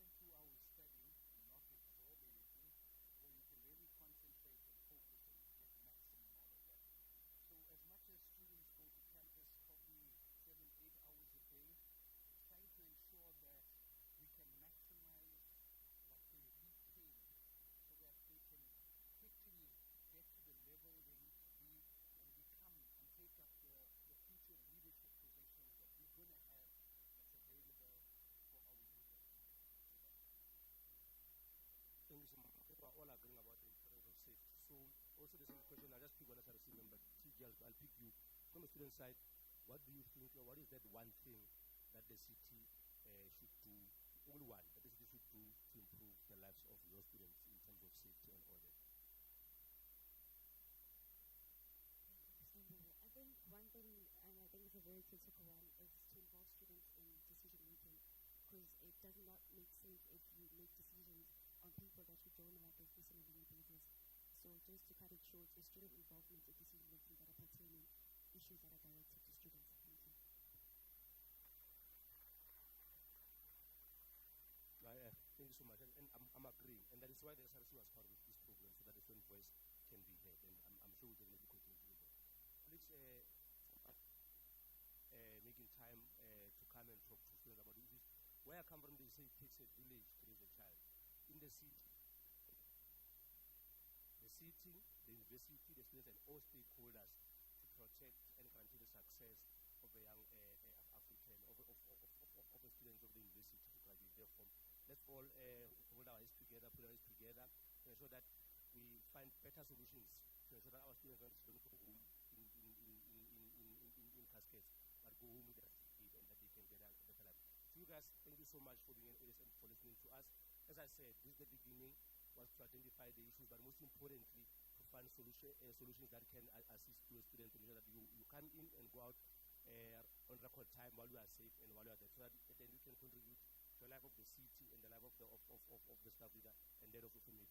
Mr. Mutana, thank you so much for allowing us this time to engage about student challenges and the role of the city in all that. And we've noted what has been said, and we'll ensure from our side that we work with the city to ensure that on an everyday basis, the things that we have raised as challenges and solutions are attended to, and ultimately we all build a safe Tshwane so that the student can be safe and graduate and become better people and improve their lives and that of their families and where they come from. Thank you so much, colleague. Thank you so much for your time, and thank you so much. Back to you, Mr. Thank you. I think that was very insightful to hear the thinking and the view from different aspects. Maybe by a show of hands, we still have one panel discussion to go through, and I think it's a very interesting one where we speak about employment, innovation, and leadership. But just maybe to hear from you guys as participants in this, by a show of hands, would you prefer we continue with the second discussion for 30 minutes and then we break for lunch and go and eat and then we are done for the day? Or we break for lunch for 30 minutes, then we come and finish the second discussion? By a show of hands?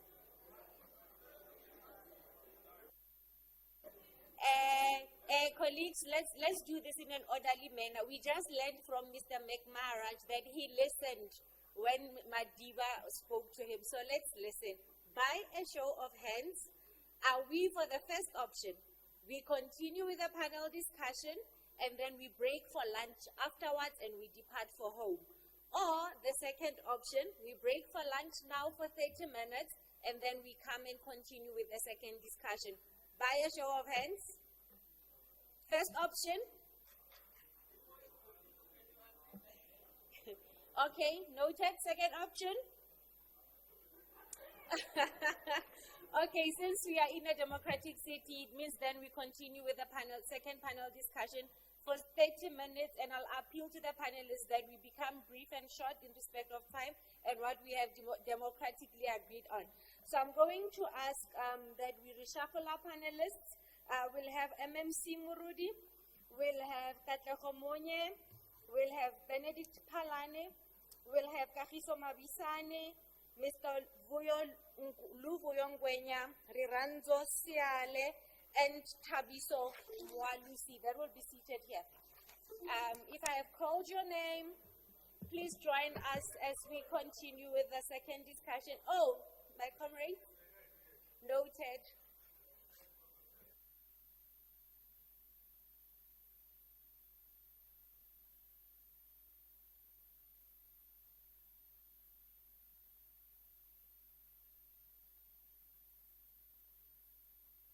All right, thank you, comrade.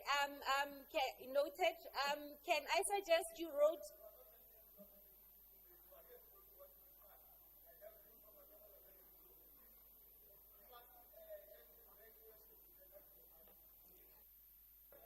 Okay, any other input? I was going to say to you, if you look at the screen, there's time for questions and answers.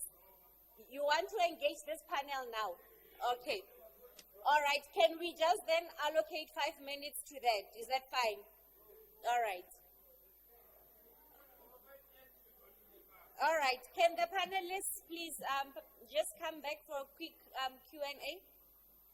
Because of time, let's just go straight to the question. Ask a question, be brief, be straightforward, so that we don't have to paraphrase. I'll take two this side and two this side. Can I see by show of hands? Okay, I'll take one here. And I'll take you there, my brother, two, then this side. Colleagues, comrades, we have 5 minutes. If we finish in 5 minutes, I'm going to take another one. We have 5 minutes, so let's say this minute. Wait, 1, 2.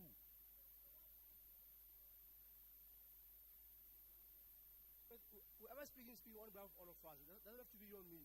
There's one hand and two hands there. Can I have two hands this side? Police, can there be a female as well? Yeah. Okay. 1 and 2.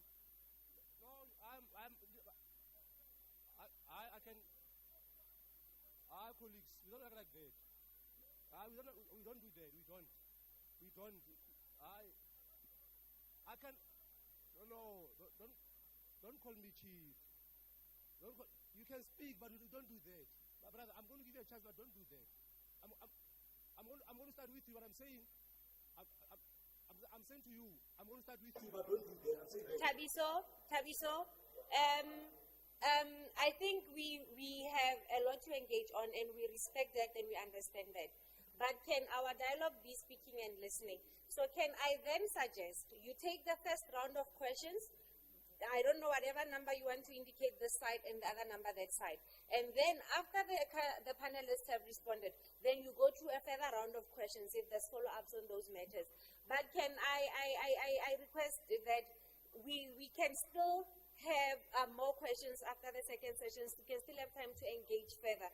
So can I just request that we do everything with mutual respect and in a very orderly manner? I'll hand over to you again, sir. It's important that was 3 this side, 2 this side. You are going to be 1 here, 2, then 3, then the 2 that are up this side. Like I said, colleagues, straight to the question, don't paraphrase so that others can make time as well. Start here. Colleagues, we're wasting time with others. I'm saying you want to ask questions. 1, 2, 3 questions, then 4, 5. Let's do that, please.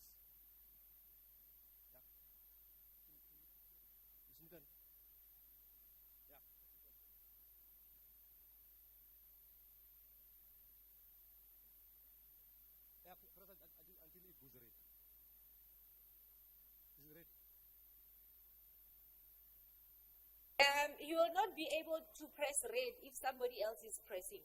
So when you speak, everybody else's mic must be off so that he can have a red light and be on. So can you please just afford him that opportunity? Can you try again, sir? Colleagues, can we help each other? Can you open the box? Can you give him the revolving mic so that in the interest of saving time, thank you. Thank you very much. On the issue of student safety, we notice in Soshanguve, I don't know about Haramkura, but there's a lot of students who walk towards the accommodations near thingy because it's not like using taxi because it's 17 rand to go to crossing, whereas it's cheaper to walk. So with me as a long-time citizen of Tshwane, I made use of the Tshwane green buses in high school, which were cheaper. So my question is, if the city is going to help with the safety of students in around Soshanguve and Harankua and those type of places, why don't we have like the buses available in those areas so that a student who lives nearby doesn't have to spend 20 rand every day to get to and from and make use of the Tshwane bus, which is like 10 rand, I think. Yeah, thank you.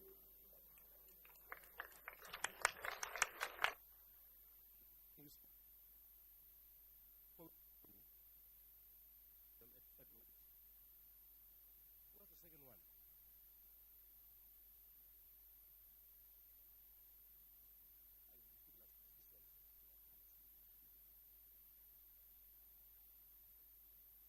Thank you. My question is directed to you, MMC. My question is directed to you, MMC. I see that the initiative is rather to convert these hijacked buildings into student accommodation, right? So, my question is rather about inclusivity. It's about inclusivity. Gauteng generally has the highest unemployment rate. So, by virtue of that, Tshwane as the hub of students, it will contribute to the highest percentage of the.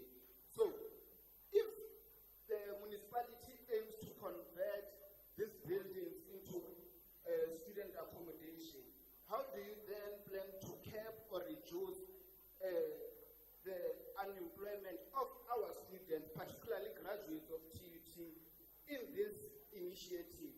Or is the idea only to take these buildings to generate third income stream to the municipality and disregard us as the students of the university? So, also, another one, if we are going to further take this, most of the buildings that are supposedly hijacked, they are from the city. And the universities or campuses that are rather disadvantaged with beds are distant campuses being Soshanguve and Rangu. Are you then willing to transport students from 20 kilometers away into the city every day or what? Thank you.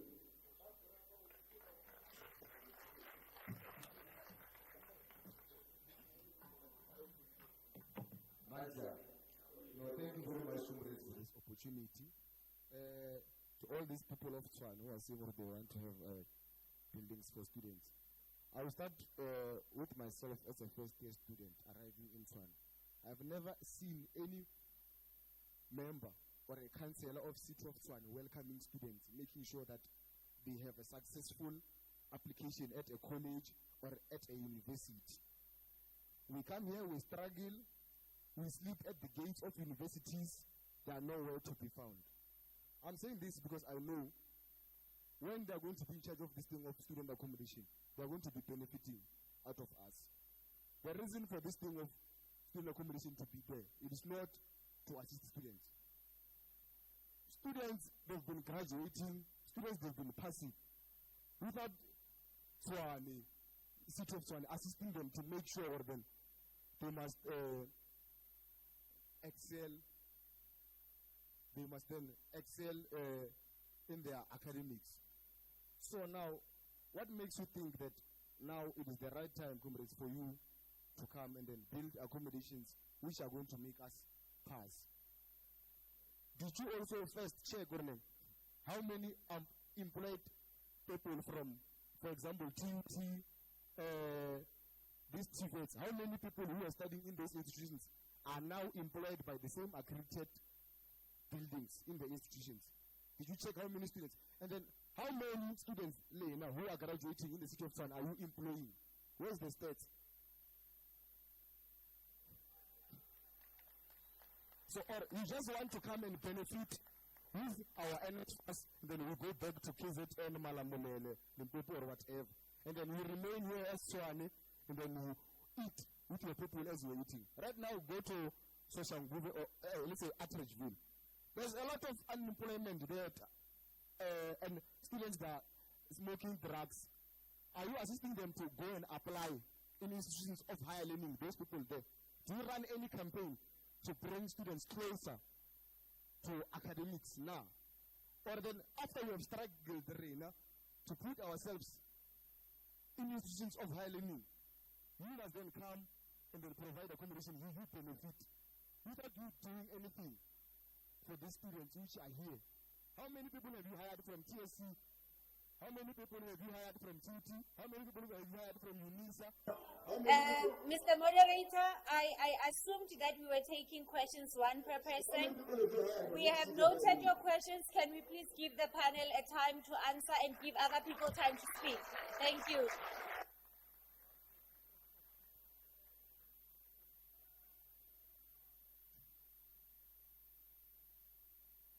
Greetings to you all, and I greet you, MMC. My questions to you is that I've been listening to what you have been saying. Your plan is a very good one, and we support it. But my question B is, where do we put TVET college students? Because those are also students. I have never heard anyone speaking about them, and yet they are here, some of them, and their leadership is here. We brought it along. Because if we are to move forward, we must not leave others behind. If the plan is to create a conducive environment in those residences, also the TVET students are staying in those residences. We must also fix for them so that that will represent the equality that Mr. Medmaraj was speaking about. My second question is that our campuses, be it TUT in Soshanguve, outside there are people who are gambling outside, just right near the gate, and that have a negative impact on our students. When they come out of school and they have a pressure of some sort of income, they can go there and end up gambling and end up being robbed or end up being putting something to selling something that must not be sold there. And thirdly is that MMC students in residences, especially what that is called 1760. 1760, they are busy there destroying students and sexually abusing them by the security that we must put our trust in are the one in the end who are abusing our students. So that one also must be urgently addressed, and the security that you put in our residents and in our campuses must be people who are well screened, because this thing of GPV must come to an end in our campuses and in those residencies. Please put the students from the TVET college also, consider them.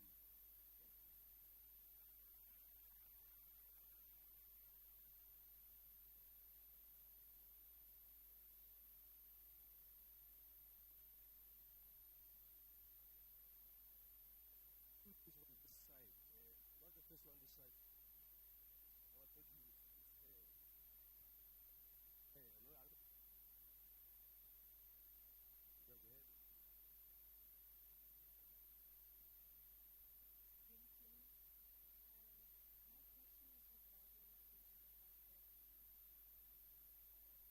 Hello? Greetings. My question was regarding to the fact that majority of the time, as we all know, that majority of students are outside of the campus. And because during exam times we use the library for study times, I was asking for security-wise, since security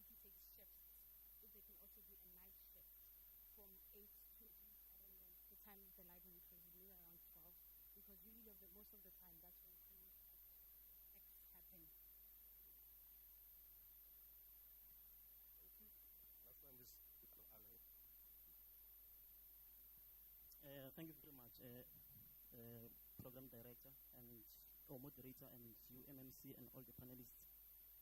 Mine is just a comment, MMC, and it's a very important comment. With regards to the hijacked buildings, I will really advise that as to when you make business with the university or you lease the buildings to the university, you must avoid by all means the third parties, things like your tutor, whatever they call it, and so forth. Because such things, MMC, the most of the issues, security issues that are happening in universities are happening because of the carelessness of such entities. So I would suggest that as to when you make business with the university, increase university capacity by teaming up with departments that are already in the university. That will decrease a lot of these issues. Thank you very much.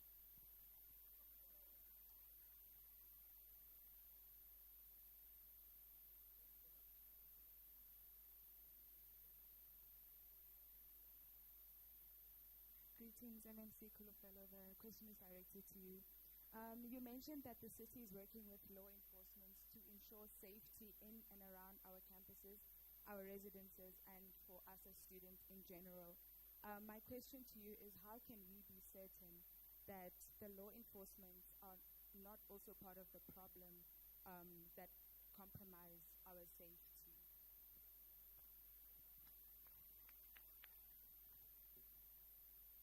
Thank you, please, please. Over to you to answer to that.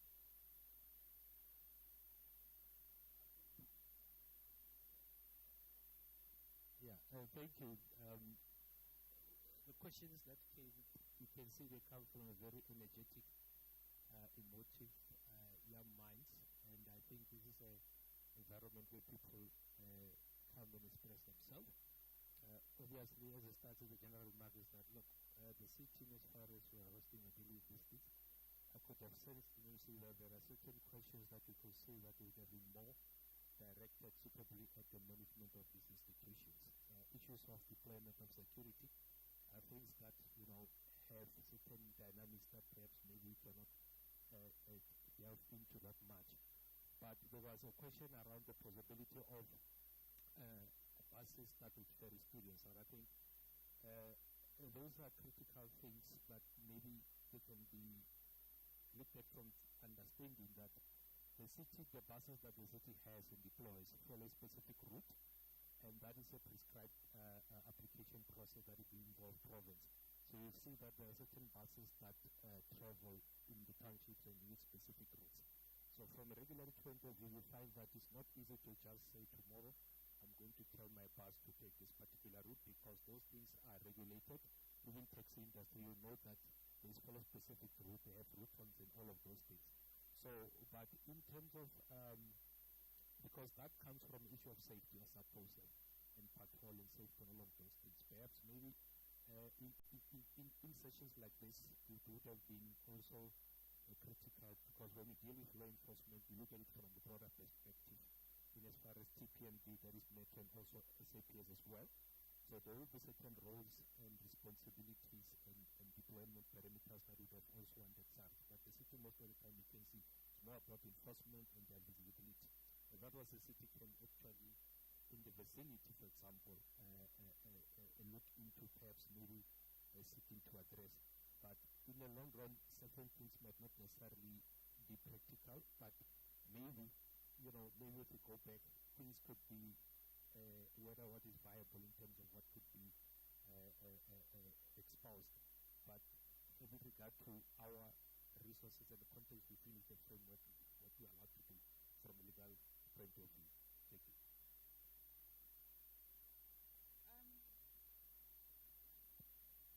Okay, so thank you for those questions, and I think thank you for demanding that you get an opportunity to ask, so that it's not like you are watching TV, no? You are also interacting. Let me start with the question about the TVET colleges. So yes, definitely, in our consultations, we have met with all the universities in Tshwane. I think that this colloquium was happening with TUT because you are a large campus. We are also going to have a discussion with them. But I started with you. We had a meeting with TUT, your management. We then also met with Tshwane North College and Tshwane South College to have this discussion with them. They are also included. And I must also say that we are not only looking at the buildings, the city is also offering land to the universities. I'll give you an example. When you look at Soshanguve, close to where we used to call it TCE, it's what now? It's TCE, yes. There's a piece of land there between TCE and Telkom. There's an open space there, land. That land belongs to the municipality. We are offering it to the university that the university must tell us what they want to do. Do they want to extend their accommodation there, or do they want to build recreational facilities? There's also land in Garanku as well, where the municipality has made it available to the university to ask, do you want to, because we also, remember we said it's about dignity, so we don't want you just to stay in your room and not have anything to do. We need to build like proper student complexes. So those are things that the municipality is doing. It's not just limited to the buildings in town, but this committee, when we say bad buildings, we didn't want to have a long name to say bad buildings and vacant land and all of that. So we've also offered land to the University of Pretoria, as well as the Tshwane North College as well. There's land in town, as well as in Soshanguve, where they can either decide they want to build, extend their reses, or they want to build sporting facilities, whether they want to have a soccer pitch, or all sorts of things like swimming pools and things like that. Because we must, apart from building and student accommodation, we also want to have a holistic life, because sometimes you go to university wanting to get a degree in accounting, but if you have a university that has sporting facilities, maybe you are a swimmer, you didn't know, you can then become somebody that represents us at the Olympics. But for as long as your university doesn't have a swimming pool, you can't know that, right? So we are changing, we are reimagining what university life is supposed to be. So those are the options we have given them. But I want to also allay the fears to say that this is like a seventh campus now. The city of Tshwane is like the seventh campus of TUT. We actually make a joke about it. Like, for example, in the MECO, we've got 3 MMCs that are from the People's University. In this meeting now, as we are sitting, there are 2 councillors that are also from the People's University. So area employment, the stats are too high. A lot of members of top management group heads, they are from TUT. So I would say that the city of Tshwane is one of the biggest employers of TUT graduates. So definitely, and we are going to collaborate more. We are going to collaborate more in terms of in-service training, all of those things. We want to collaborate with TUT. And also this initiative is not us trying to extort money out of this. We don't see it as an economic opportunity. We see as we need to transform. And I've been a student leader. I've studied in all the 3 campuses of TUT. I was a student in Garankuwa. I did my diploma there. I did my BTech in Soshanguve. I did quantitative techniques at what we call Pretoria campus. So I know the university very well. I know all the challenges. Nothing is new to me. I was in leadership. We are driving this process solely because I understand the conditions. And I can say that the conditions have improved for you, because when I got there, we used to have something called deporter camp. And in our first protest, we burned them down because it was an issue of dignity. Remember that, right? So, yes, in Garankuwa. And now we've got better buildings, but it's not enough. So this is genuine. It's not us trying to raise money. It's us as a municipality realizing that we've got a role to play to make sure that people are safe. I took part, even when I was a councillor, before I became MMC, we took part in a protest to the Soshanguve police station because a student was raped. I think it was 2 years ago at Tshwane North College. There was a student there that was raped. The other one was robbed of her NHS money. We went there as councillors of our political party, protested, delivered a memorandum there at the Soshanguve police station, and we're even demanding that they must have GBV cases. So the municipality is very invested in student safety and making sure that you have better lives. But the other thing also that we say, the issue about accreditation and all of that, the city is talking directly to the universities. So we are not engaging middlemen or what. We are saying, here are buildings, work with us. We might not have money to renovate. Here's land built. So we are not dealing with the middlemen.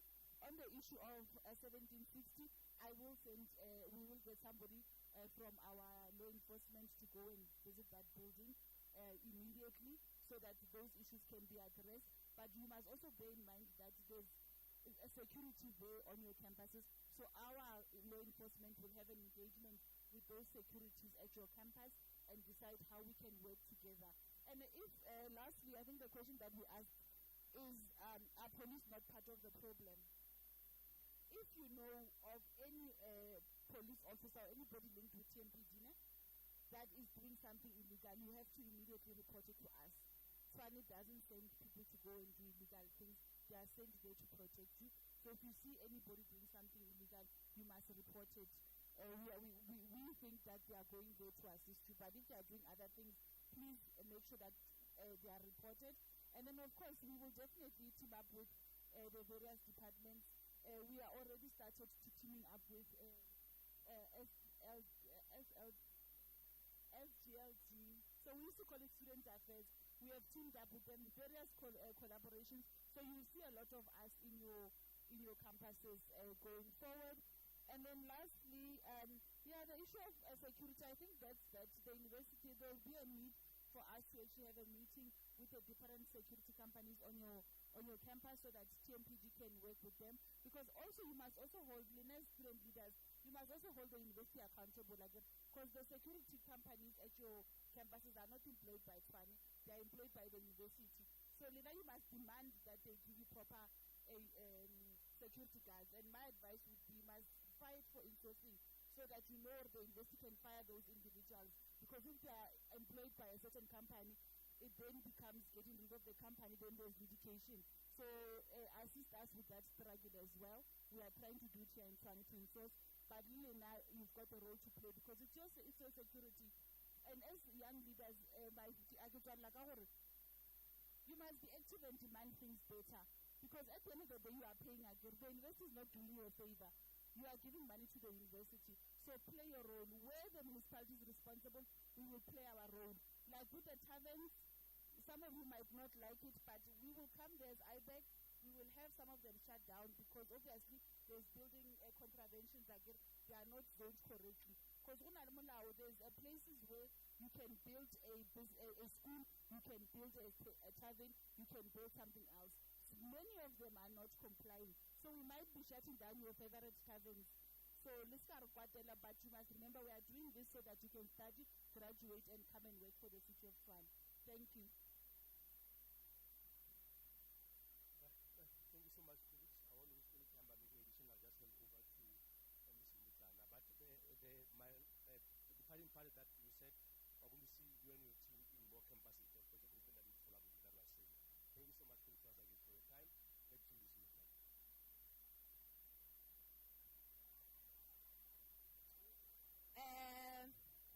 We will still have time to engage when we have lunch. We cannot answer all the questions.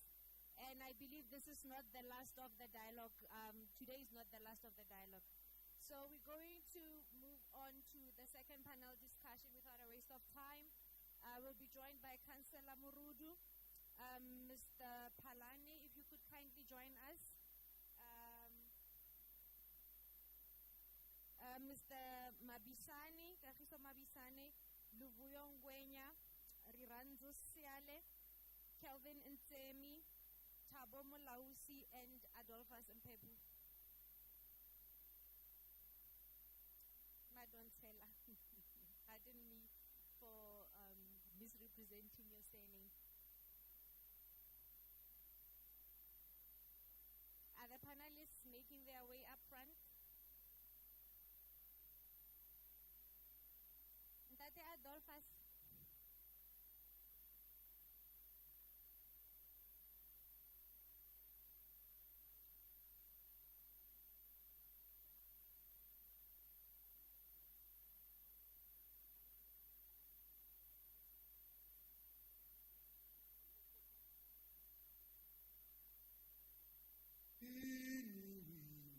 Winnie Mandela, Winnie, Matize.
displacement and lack of access to innovation platforms that continue to affect the youth.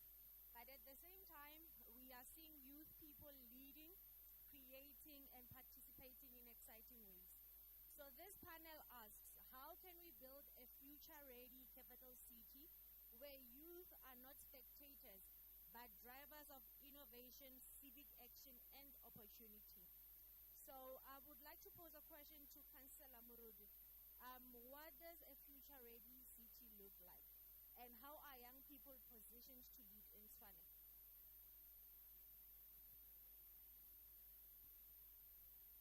I think that is a very difficult question. But I will say that what the municipality maybe is looking for, I would say that the municipality is looking for young people who are disciplined, because the biggest thing, and committed as well, because the biggest thing that you need, you can be a person that comes with tons and tons of work experience from all these reputable companies, but if you don't have discipline and you are not committed, and passion, the biggest thing is passion. Looking for people that will be disciplined, who will be committed, but who are passionate about doing what they are asked to do. So I will put it this way to say that, or maybe let me use an example.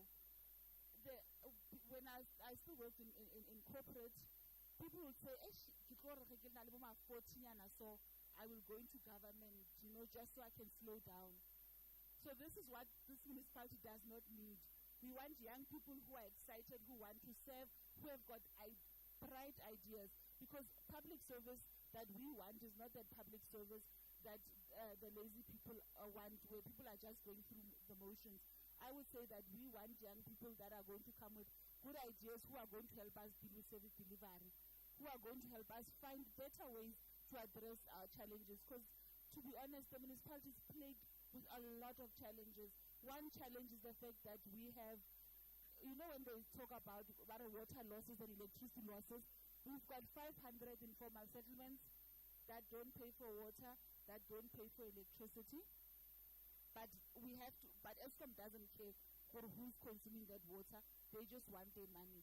So we need to find better ways of how do we provide water to people that can't afford to pay, how do we provide electricity for people that don't pay us, and still manage to be afloated as a municipality and still be able to provide services, fix our street lights, fix our tar road. So those are the challenges that we are confronted with as a municipality, and we want young people to come in with those bright ideas to help us serve people better. We are still using the old way of people calling in and registering their, logging in their queries. We've launched the app now, but there are other people that we can't reach, we can't communicate with. The people that are living in the informal settlements, how do we communicate with them? How do they log in their calls and do all of those things when they don't have an address, or they don't have a meter that they can read in so that they can report they don't have electricity? So we want bright ideas and passionate people to come and assist the municipality. Thank you.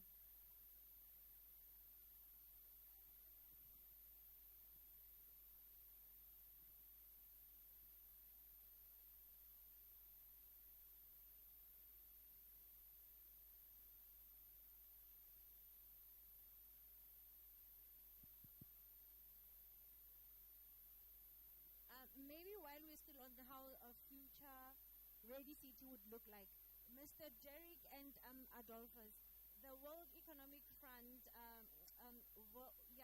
World Economic Forum in January published a report on the future of work. And it estimates that due to technological advancements, employment looks different in the future. Can you just maybe try and highlight to us how is the city readying itself with the current advancements that are taking place that are going to affect employment in the future?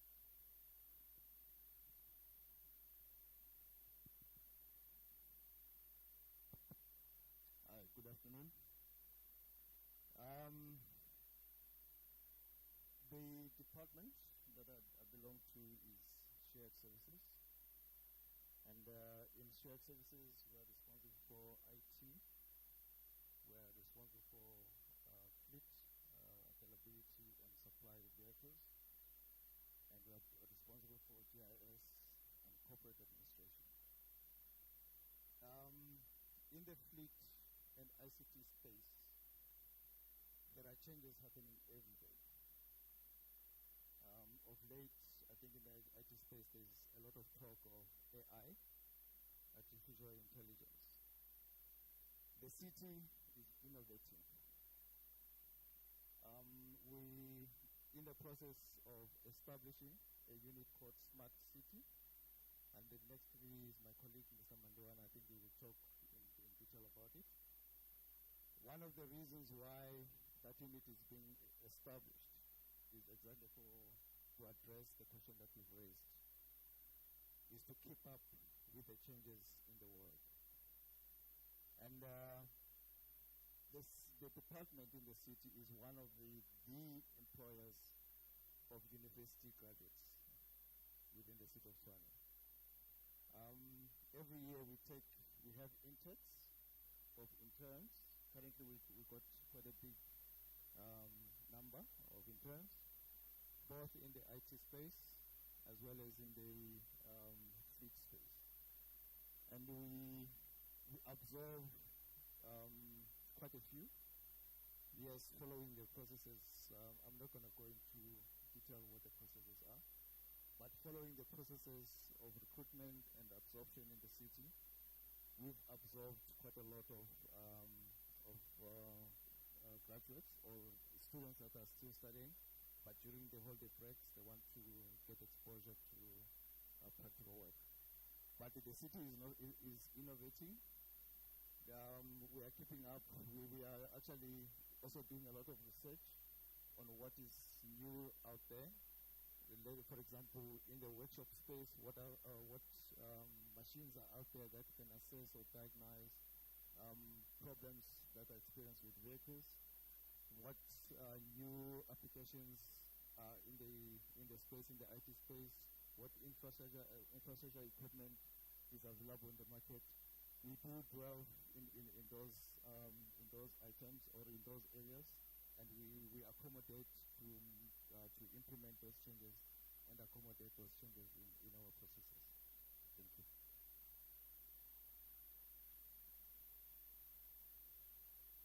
Thank you so much. Mr. Palani. Mr.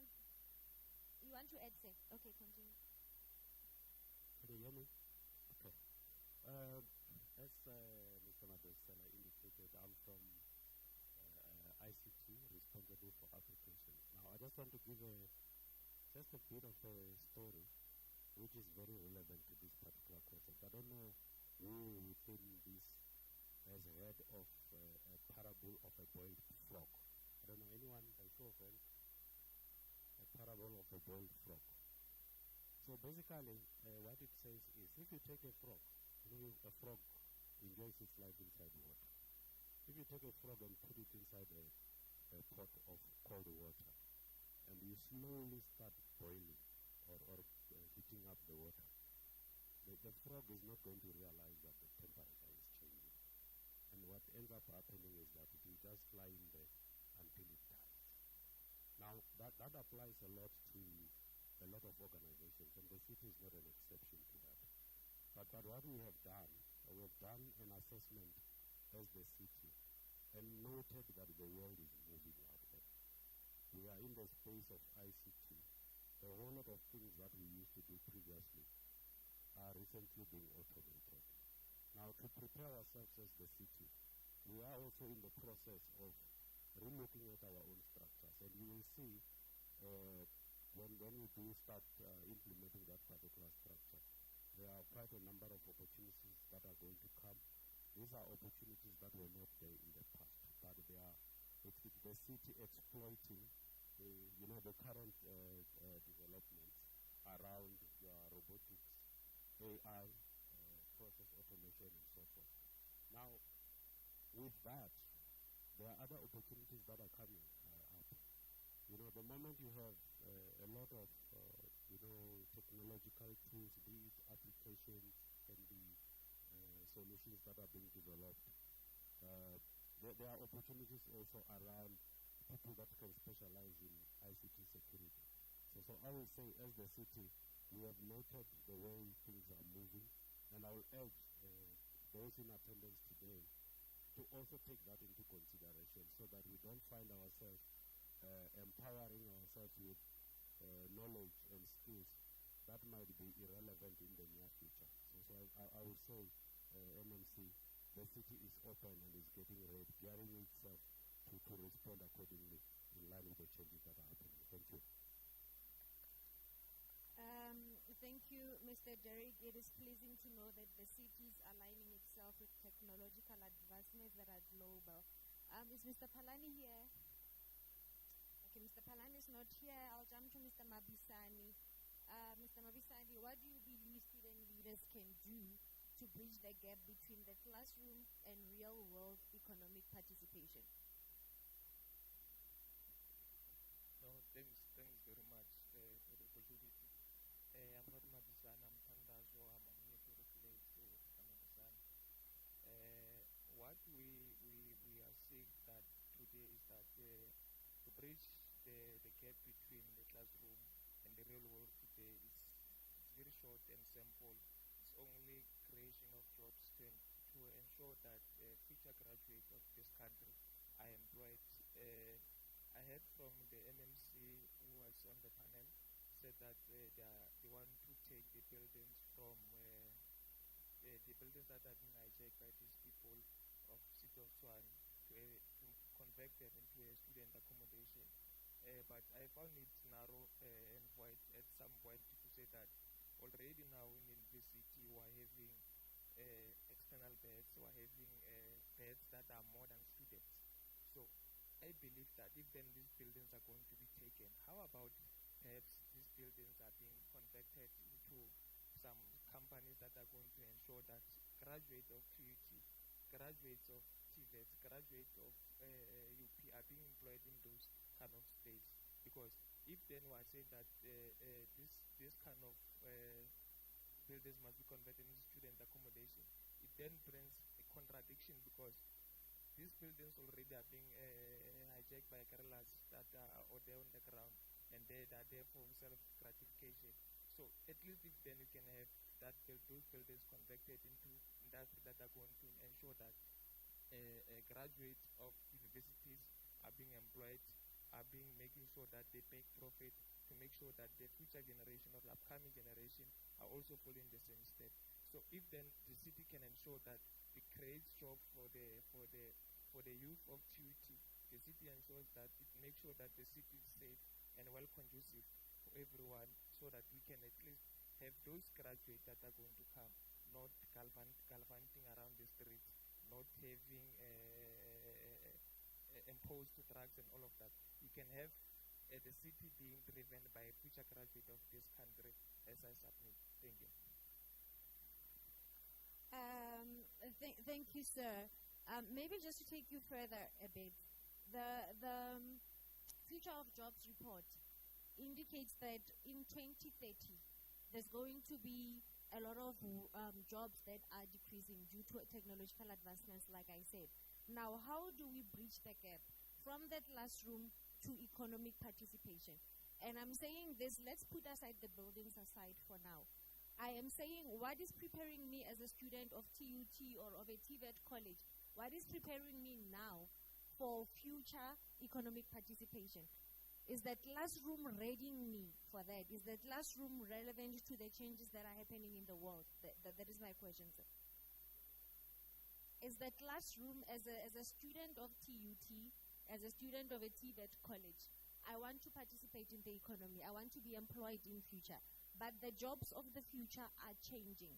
How is the classroom now preparing me for the shift in future of work that is there? No, thanks once again. What we are seeing today is that, or perhaps to encourage our students, or the classroom that is there, is to make sure that our students are well equipped in terms of becoming young entrepreneurs of today. Our students are well equipped in terms of at least creating jobs for themselves to close the gap between the industry and the classroom. So equally in the classroom, we must have the context that is there to speak to outside the classroom or perhaps to speak outside the context of unemployment. We must have the classroom that speak to learners or students having to have the mind of creating jobs or participating into initiatives that are going to be there in order to reduce unemployment around the country. The youth must equally be encouraged or being taught or being supported in initiatives that are coming or perhaps that are coming with from campus, because even today at campus we are having students that are selling to make an extra income, but we find that it's very difficult in that kind of small environment because it's not supported fully 100. But if then the city or perhaps the economy can support those kind of youth to make sure that at least even themselves that partake in this kind of entrepreneurship, that partake in making sure that the economy is growing and making sure that at least unemployment is reducing rapidly. I don't know if I've answered your question, but I wish to submit. Thank you. Well, thank you for the submission. Let's move on to the ladies. Ms. Siale, as a student journalist, what narratives are being missed in public discourse about youth potential in Tshwane? That's a pretty good question. I'm Rwanda Siale, student journalist, finally a student in integrated communication, majoring in international relations. Now, we first have to recognize the fact that political-wise, the students are disengaged. Not because we are not interested, but because our voices are being stifled.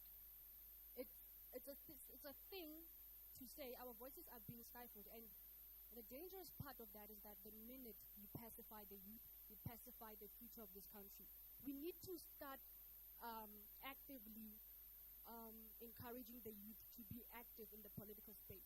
And also, we have to bear in mind that that we cannot say we are the futures of tomorrow, but we are not given the opportunity to write that future, right? So we need the youth to be put in spaces whereby they can be able to make decisions about how their future is supposed to look like. We need to be put in spaces whereby we write budgets, we write reforms, we write policies that shape our nation, because ultimately we are the future of tomorrow. And if we become disengaged political-wise already about what is happening around us, then we are stifling our very own future.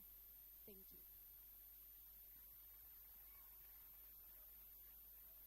Thank you, Ms. Siale. Mr. Ngwenya? Is Mr. Ngwenya here? Mr. Ngwenya, taking from what Ms. Diale has said about the voices of the youth being stifled, what does civic engagement look like to you? How can students truly influence decisions in governance?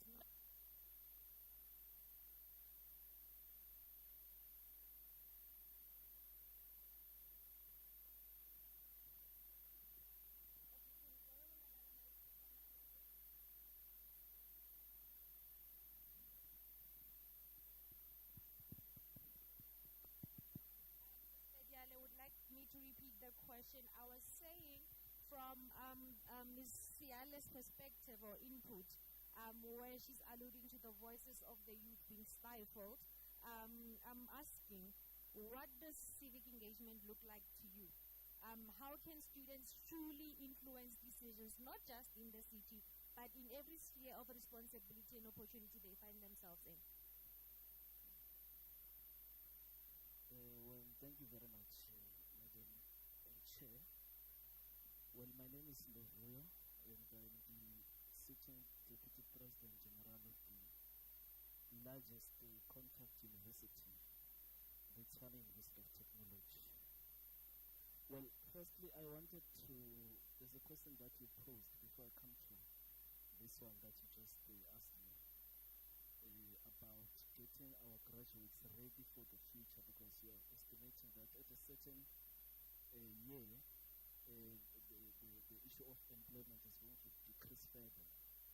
Well, if you check, the university from time to time, it checks its curriculum. and then you would know that there are certain courses that are phased out. If you check the MNCs that are seated next to me, they said they were once part of the People's University. But if you check their qualifications that they possessed compared to these ones that we produce as a university currently, you'd find that there's a huge difference. If you would give them an exam now of the very same thing, I don't think they would get 20 or 50. You see, because from time to time the university checks this curriculum to say, are we still producing something that is wanted in the market or not? And also we've got a department of research, innovation and technology. You would know that if it speaks about technology, it speaks about a number of technological issues. And also we've got there's a department, it's called the IFO, which means the institute. It's an institute, sorry, an institute for future of work. So those kinds of things, they look and focus on mainly on what's going to, how is the future of our graduates going to be? Are we still producing what the market would need? So coming to the question that you just asked me, I think I'll touch civic participation. I think I'll touch the issue of active participation in community development. I'm glad that, these days we've got young people who are occupying a number of spheres of government, from your parliament, from your local sphere of government, from the provincial sphere of government.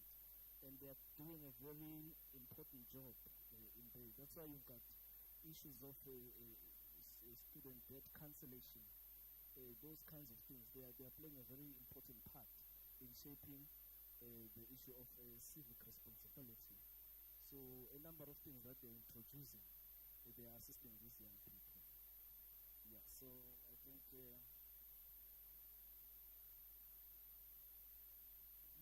young people, they always from time to time bring fresh ideas, and I think the city it would be good from time to time to engage the institution with such platforms.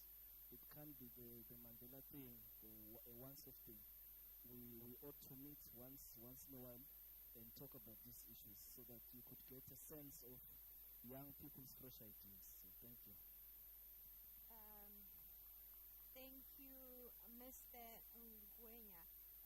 Itumeleng, I didn't quite get your surname, and my apologies for using your first name. What is your view on what government? I don't want to limit it to the city, because the city is one sphere of three spheres of government. So I want us to look at government holistically as three spheres of government. What do you think government should be doing differently to harness youth-led innovation? Thank you very much, colleagues and my panel and student leaders. Firstly, let me start by discouraging the government from all spheres of government. The reality is that there is no political will to champion the interest of young people. I will start by making practical example before I come to the innovation sides of young people. We have what we call a township economy in the townships. So my question is, where are young people of South Africa benefiting from the township economy? I will make a practical example. The spaza shop economy is no longer in our hands. The hair salon economy is no longer in our hands. And I'm speaking about multi-million township economies. Where is the local economic development of municipalities to come and intervene? Our biggest problem, and that is a reality, it started from failing to manage the borders, where all those local economy is controlled by not only foreigners, but illegal foreigners who doesn't even pay tax in our country. We continue to give, for example, sitters a lot of money to go and train young people for bricklaying, plumbing. While us as young people are busy attending those learnerships and programs, the very same South African big companies are busy building construction using illegal foreigners on those programs of plumbing and bricklaying. So I'm challenging the municipality MMC. We are really suffering. Now I come to the issue of universities. We go to universities in the hope of one day changing our lives for the better, and those who have left behind at home. The honest truth is that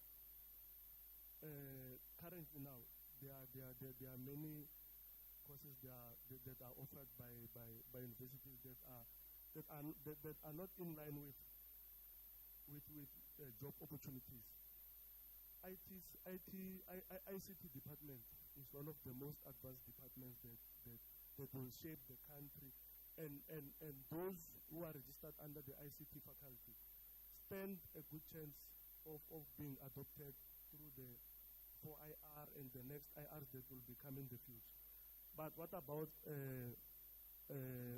someone like myself, who is a graduate in the public management department? You will see, for example, in the circular, they will advertise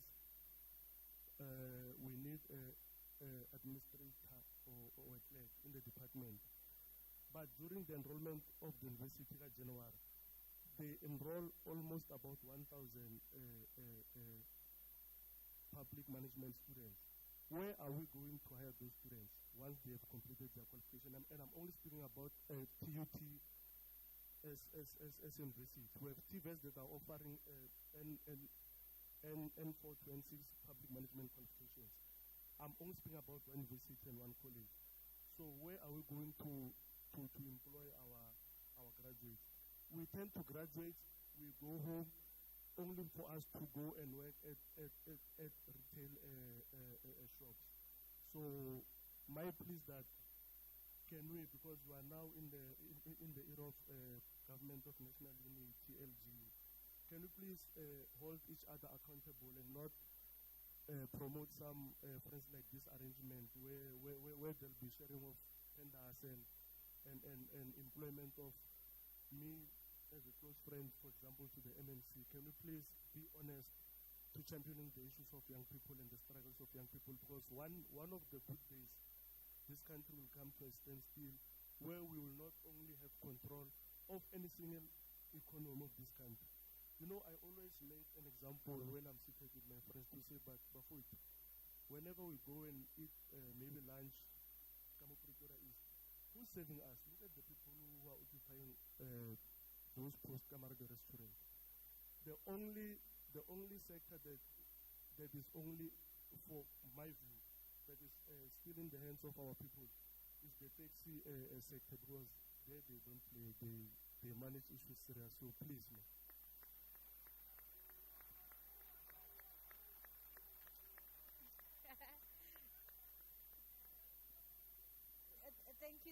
Thank you so much, Itumeleng. I think you touched on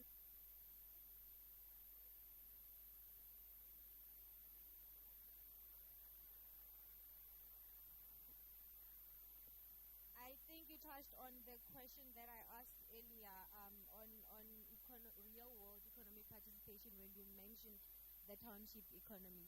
But I think what I was really interested in is there's a lot of innovation, there's a lot of ideas from young people, from students, but how do we help each other to harness that and recognize the potential and support that to grow? But I think it's an engagement that we can still take further because it does not end here. But thank you so much for the input. Mr. Nsemi, is Mr. Nsemi here? Okay, Mr. Nsemi is not here. Maybe I'll then pass the question to the MMC. MMC, Mr. Malusi.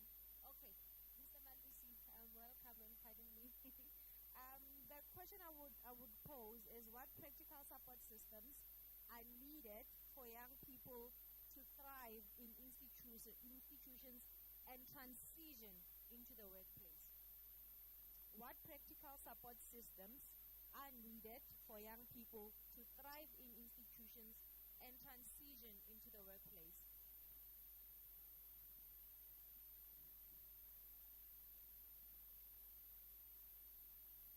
Thank you very much, my sister. I think the reality of the matter, and in the reference of the World Forum report, that in 2030 we are going to have a very serious, which we already have, unemployment in South Africa. But to answer your question is that the practical measures need to be taken in South Africa to prepare young people from universities and private colleges to workplace. I think first is that we need to agree that the current system, which is our syllabus, or should I say curriculum, it doesn't really respond to the demand of the economy in South Africa. So number one, the government need to take decisive decision. Exactly what Tito Milling was saying, that we lack political will in South Africa. We know the problems. I remember Minister Blinzeman used to complain that we are spending billions and billions investing to these young children, but we know that after graduating they have nowhere to go because they don't possess necessary skills that are required in the workplace. So number one would be that let's change this curriculum, and it should be our call as young leaders. It doesn't stand to benefit us right now, but definitely our children. So we need to do it now so that, because we know that we cannot allow our own children to come and have the same education we have, that we know that we cannot compete globally with other young people in the world. So the first thing, my sister, it would be, let's change this curriculum and ensure that young people in South Africa are guaranteed that from their education, they are guaranteed to workplace. You can't allow a child to spend more than 12 years from preschool to grade 12 just doing theory. You have wasted that at the time of that child. You grow up, you know nothing. Whereas you still go to university, again you are still limited with this theory. Whereas now with this artificial intelligence thing, it's really frustrating us because, you know, sometimes we used to spend more time to understand what we are learning through assignments and stuff. But now with this technology, no one is investing any time to know anything. You just go there, it gives information, you submit, Dr. Ndo gives you results that you need, you pass to another class and another class. But the other practical thing that can really help, especially now I want to speak about the space of government. There's a challenge because local government is the few of government that is close and direct to the people. And I wish we didn't have these things of provinces, because for me it's just a waste of money. That should be directed to the things that people are talking about, your township economies. We're just wasting money paying those guys premier MMCs and the support staff. So that's what this country needs to do. But more than anything, we students, we must be involved and participate in these things. As we speak currently, the country is involved in the review of white paper for local government. And I'm very sure that very few of you are involved in that participation. And then the next thing will be complaining that we're not involved. So we as leaders as well, but more than anything, I think students, of course, they are occupied with their studies. The departments that are involved with students, they're the ones that need to be driving these students.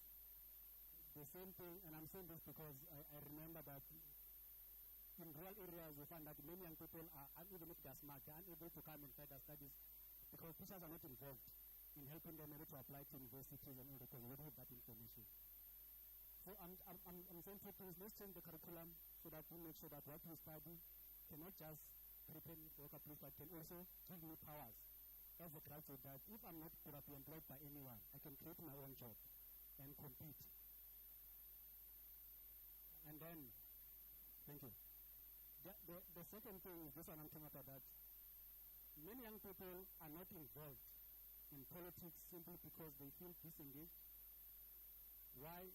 There are no portfolios that speak directly to them about their issues. We are currently trying to fight, because I'm also a councillor in this city as well, to say we need to have a portfolio committee to speak directly to young people so they can be able to participate and be involved and know what is the city. I think most of them is the first time hearing that the city is willing or is involved with the universities. So we need that committee to speak directly to them. Second to that, we need to do away with this thing that we always call the future, the future, the future. There's nothing like that. We're not the future. The future is our children. We are current. we are happening now, and we need to be involved now.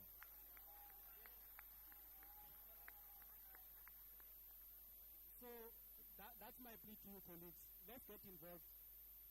Let's make sure that we participate in these things. Because we're being robbed, daylight robbery. The very same people who approve the policies that people should go to retirement at the age of 65. At the age of 70 to 80, they're still presidents of this country. Influencing decisions that are going to affect me and you. So let it be now in our hands, colleagues, that we participate in these things. If after your studies you get to go home, or we are lucky, we are absorbed by, we get a job around the city, don't just say, "Nam sorted now, let's get involved." And in closing, my sister, let's take it from that generation of Tate Mandela, and I think today we were celebrating him. If you really follow what those guys did, they were not waiting for the future, they were creating the future. And the problem right now are just waiting because we are told that we are the future, we are the future. We need to stand up now and act and hold each other accountable. Especially student leaders, I'm sure that I'm speaking mostly to student leaders here. It starts with us, colleagues. Let's hold each other accountable. Let's hold the management accountable. But more than anything, before you're a student, you're a member of community. Be involved in the community where you are based. Participate. Know who's leading there. Also, the constitution of this country says for you to vote or to be voted into office, you need to be 18 years. So let's not wait for anything that will tell your future. If you feel like you are ready, mobilize your peers, go and stand for office and get elected. Especially next year, we're having local government elections. So most of us, let's go there and mobilize our young people, because we are the majority, by the way. We just need to unite and choose the best among ourselves. Go and represent us. Thank you very much. Thank you so much, Councillor. I was almost at the point of saying point of order, Councillor. I think on a side note, one of the ways in which that I'm aware of that the city is supporting students, it's through the work integrated learning process that we have. So for those students who are about to graduate and would need some experience, they're encouraged to register with our Training and Leadership Management Academy. I think the information is also available on the website. So I think that's one of the ways that the city is trying to support students. I think maybe just to add as a parting note is that I think skills that are now becoming core that students can be supported on or through, it's leadership and social influence. Resilience, flexibility and agility, motivation and self-awareness, those are increasingly becoming scarce skills that a person needs to possess in order to advance and participate in our financial economy. Having said that, I think we've come to the end of discussion, but I would like to just to wrap it up in one short sentence, panelists. If you are not short, I'm going to cut you. In one sentence, just tell us what is the one thing that would make you feel that Tshwane is serious about building a future for its youth. Ms. Tshwane, we'll start with you. One sentence. What is the one thing that would make you feel that Tshwane is serious about building a future for its youth? One short sentence.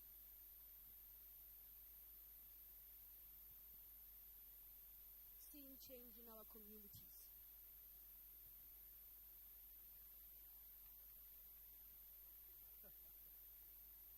There's transparency in the city. Accountability and reliability. Accountability and reliability. Absorption of all our unemployed graduates.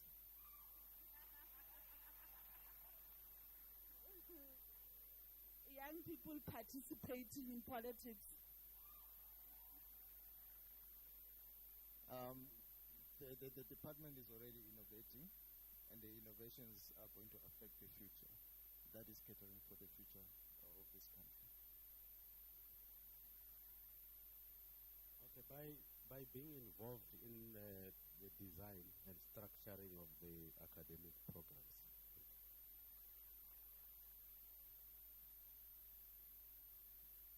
graduates getting employed permanently?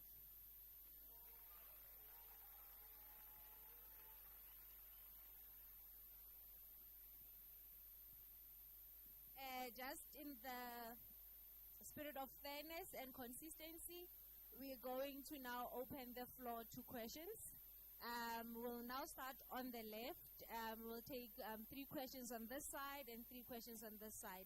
May I just please appeal, let's not make statements that are long.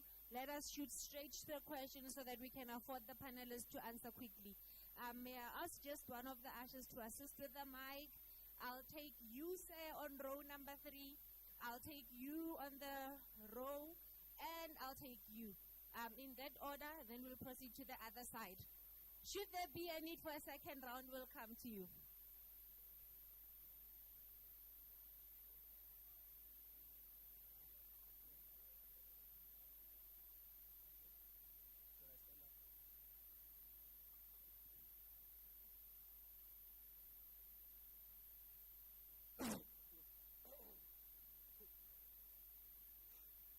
Yo, I get to heal entirely. Hi guys, Kalibito Kikiabete Blessing Jovu, and I'm the current chairperson of Economics Excellence Association.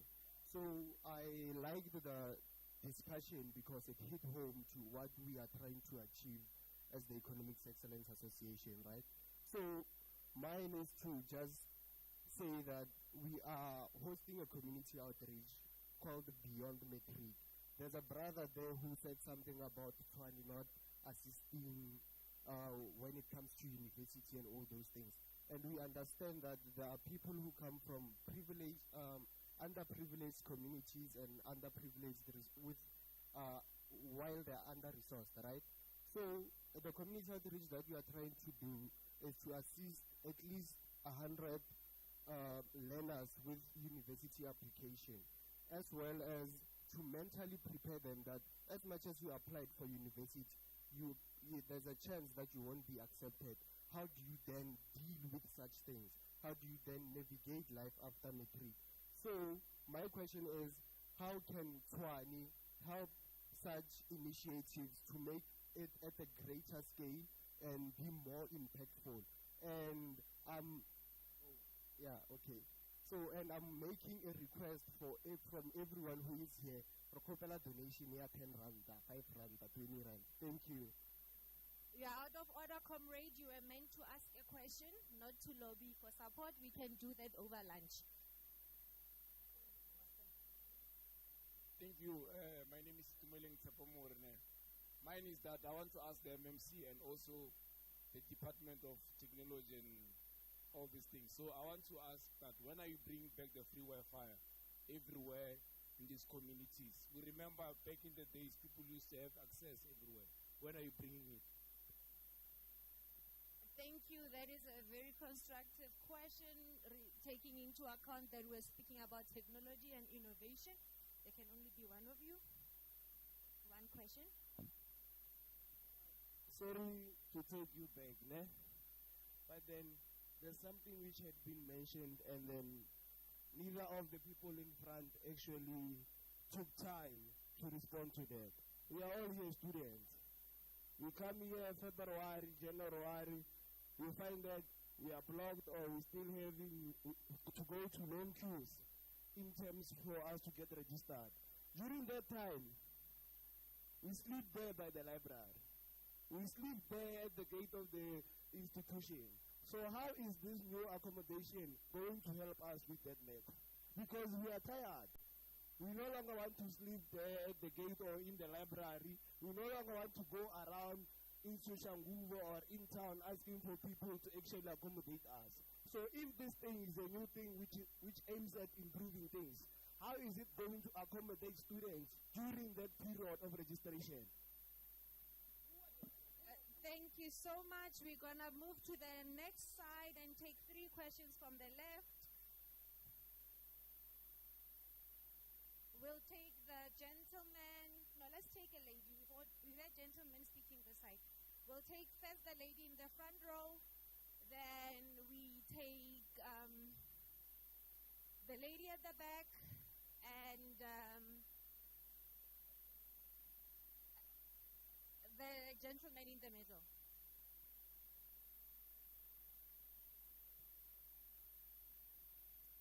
Thank you for the chance. My name is Maina. My question is, where can the graduates apply for the Leadership Training Academy? Okay.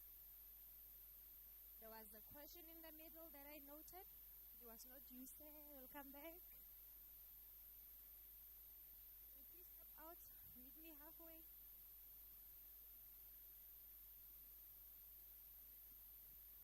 Good afternoon. I'm Tero Mazwai. My question is to you, Budluvuyo.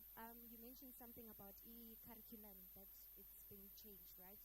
So I'm a little bit concerned on the extent of the changing in the curriculum. A practical example is that for one of my modules, it's 2025, and we're using a 2008 textbook that is based on stats in the USA. So how are we working on improving like the information that we're getting, as well as textbooks in libraries?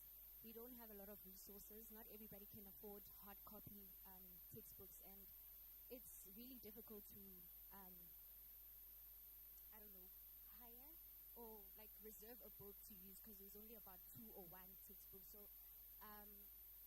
how are we working on improving that for everybody? Thank you so much. The gentleman in the red t-shirt, may I please bother you to meet me halfway to raise your question? May you please meet me halfway?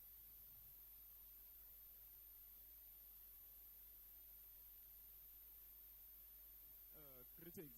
The name is Lindelisha Mkhize, an SRC member at Pretoria Main Campus and MK Condolences with Deployee. So what I, so So what I wanted to ask, when it comes to accommodations, as an SRC member, we are facing a lot of issues, as you are the people that students know and the people that students come to. We have an issue when it comes to residencies, but not particular residencies NSFAS. There are students that got defunded, there are students that have TVET issues, that they are saying that they do not have NSFAS and they are being kicked out of their residencies.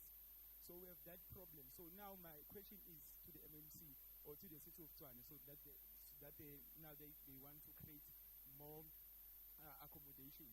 How will they help those students? Is that they are being kicked out of residences, or they are also, because the MMC said they don't see us as profit or the people that we can make money out of. Will they not kick our student out? Because we'll find out maybe out of those residences they will be student leaders protesting in their residences. They will be kicking our student out. Thank you, sir. MMC, as I make my way down, would you like to commence with answering the questions? And your fellow panelists can then engage further as well.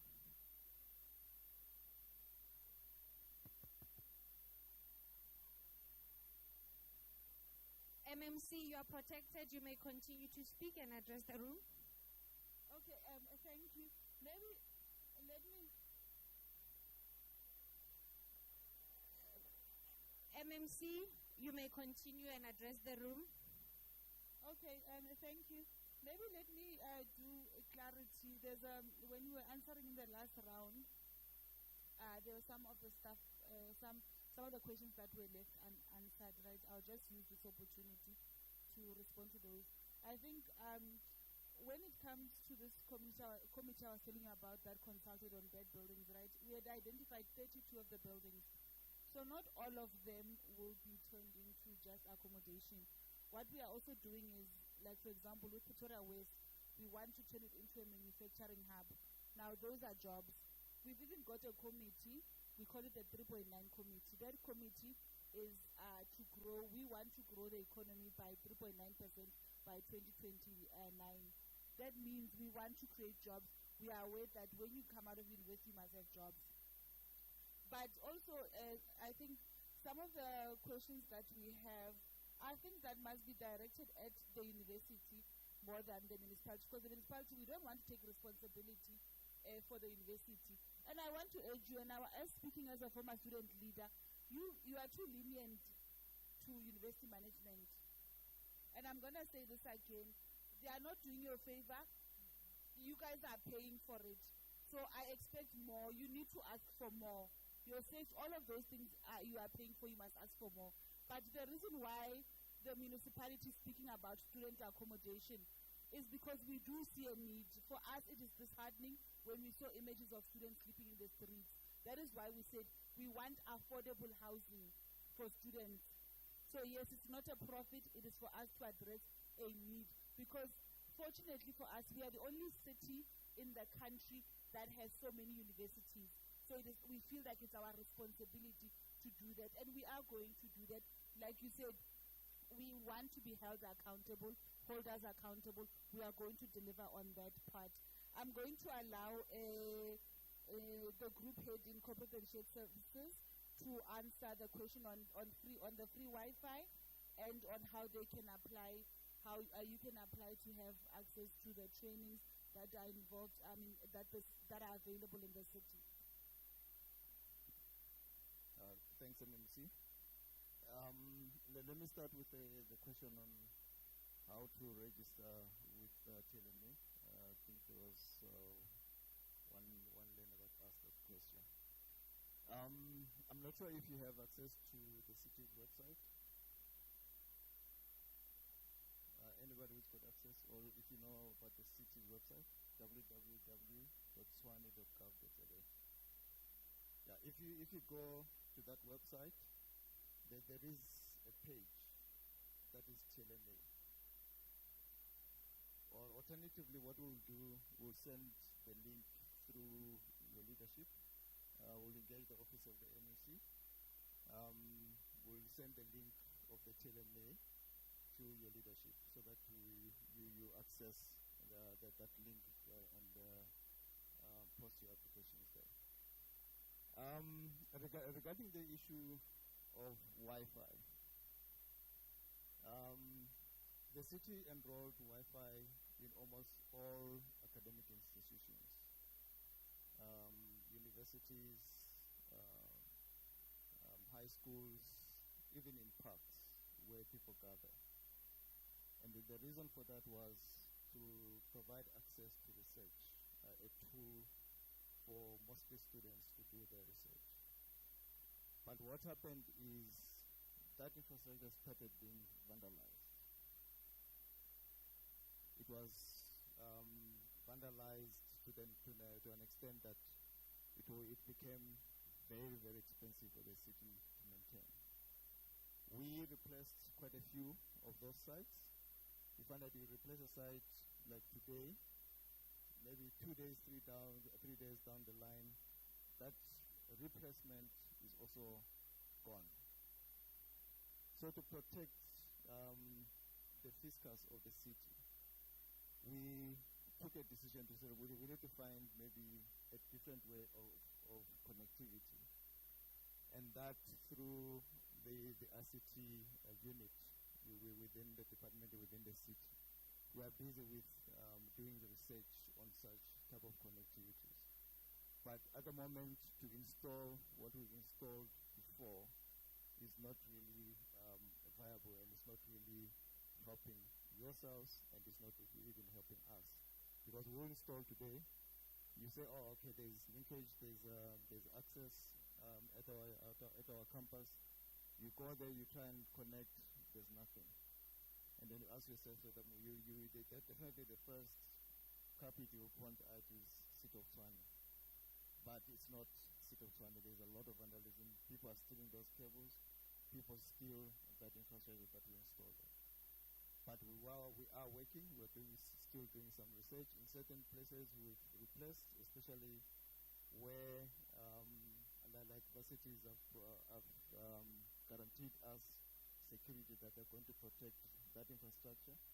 We've reinstalled that facility.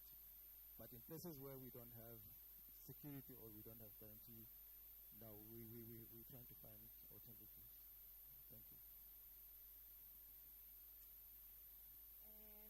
Thank you so much. I think it has been a very insightful day, for lack of a better word. I'd just like to come to the end of our program. I would just like to make just one or two announcements. But first is to thank you for taking your time. Your time is precious. So you took your time to come here.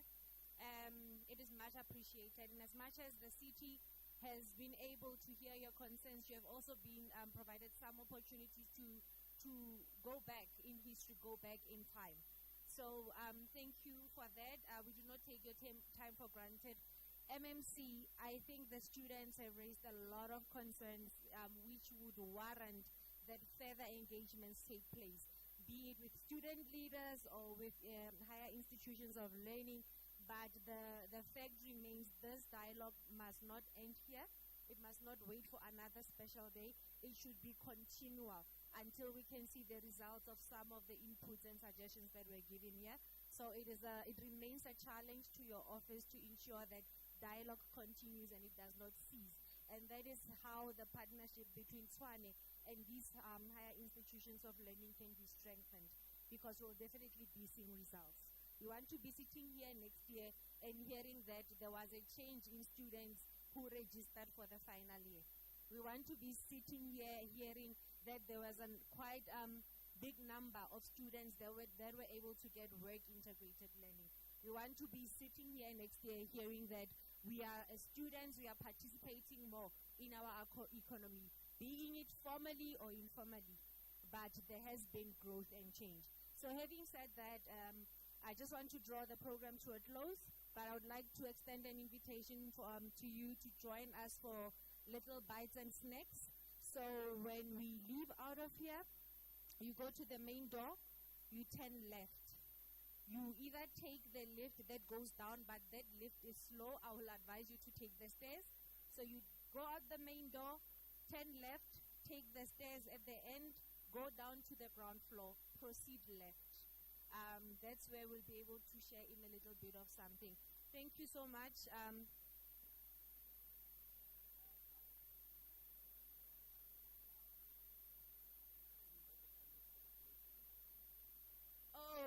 The panelists, you are invited to sign the pledging wall there. Yeah, the panelists, please join there to sign the pledging wall.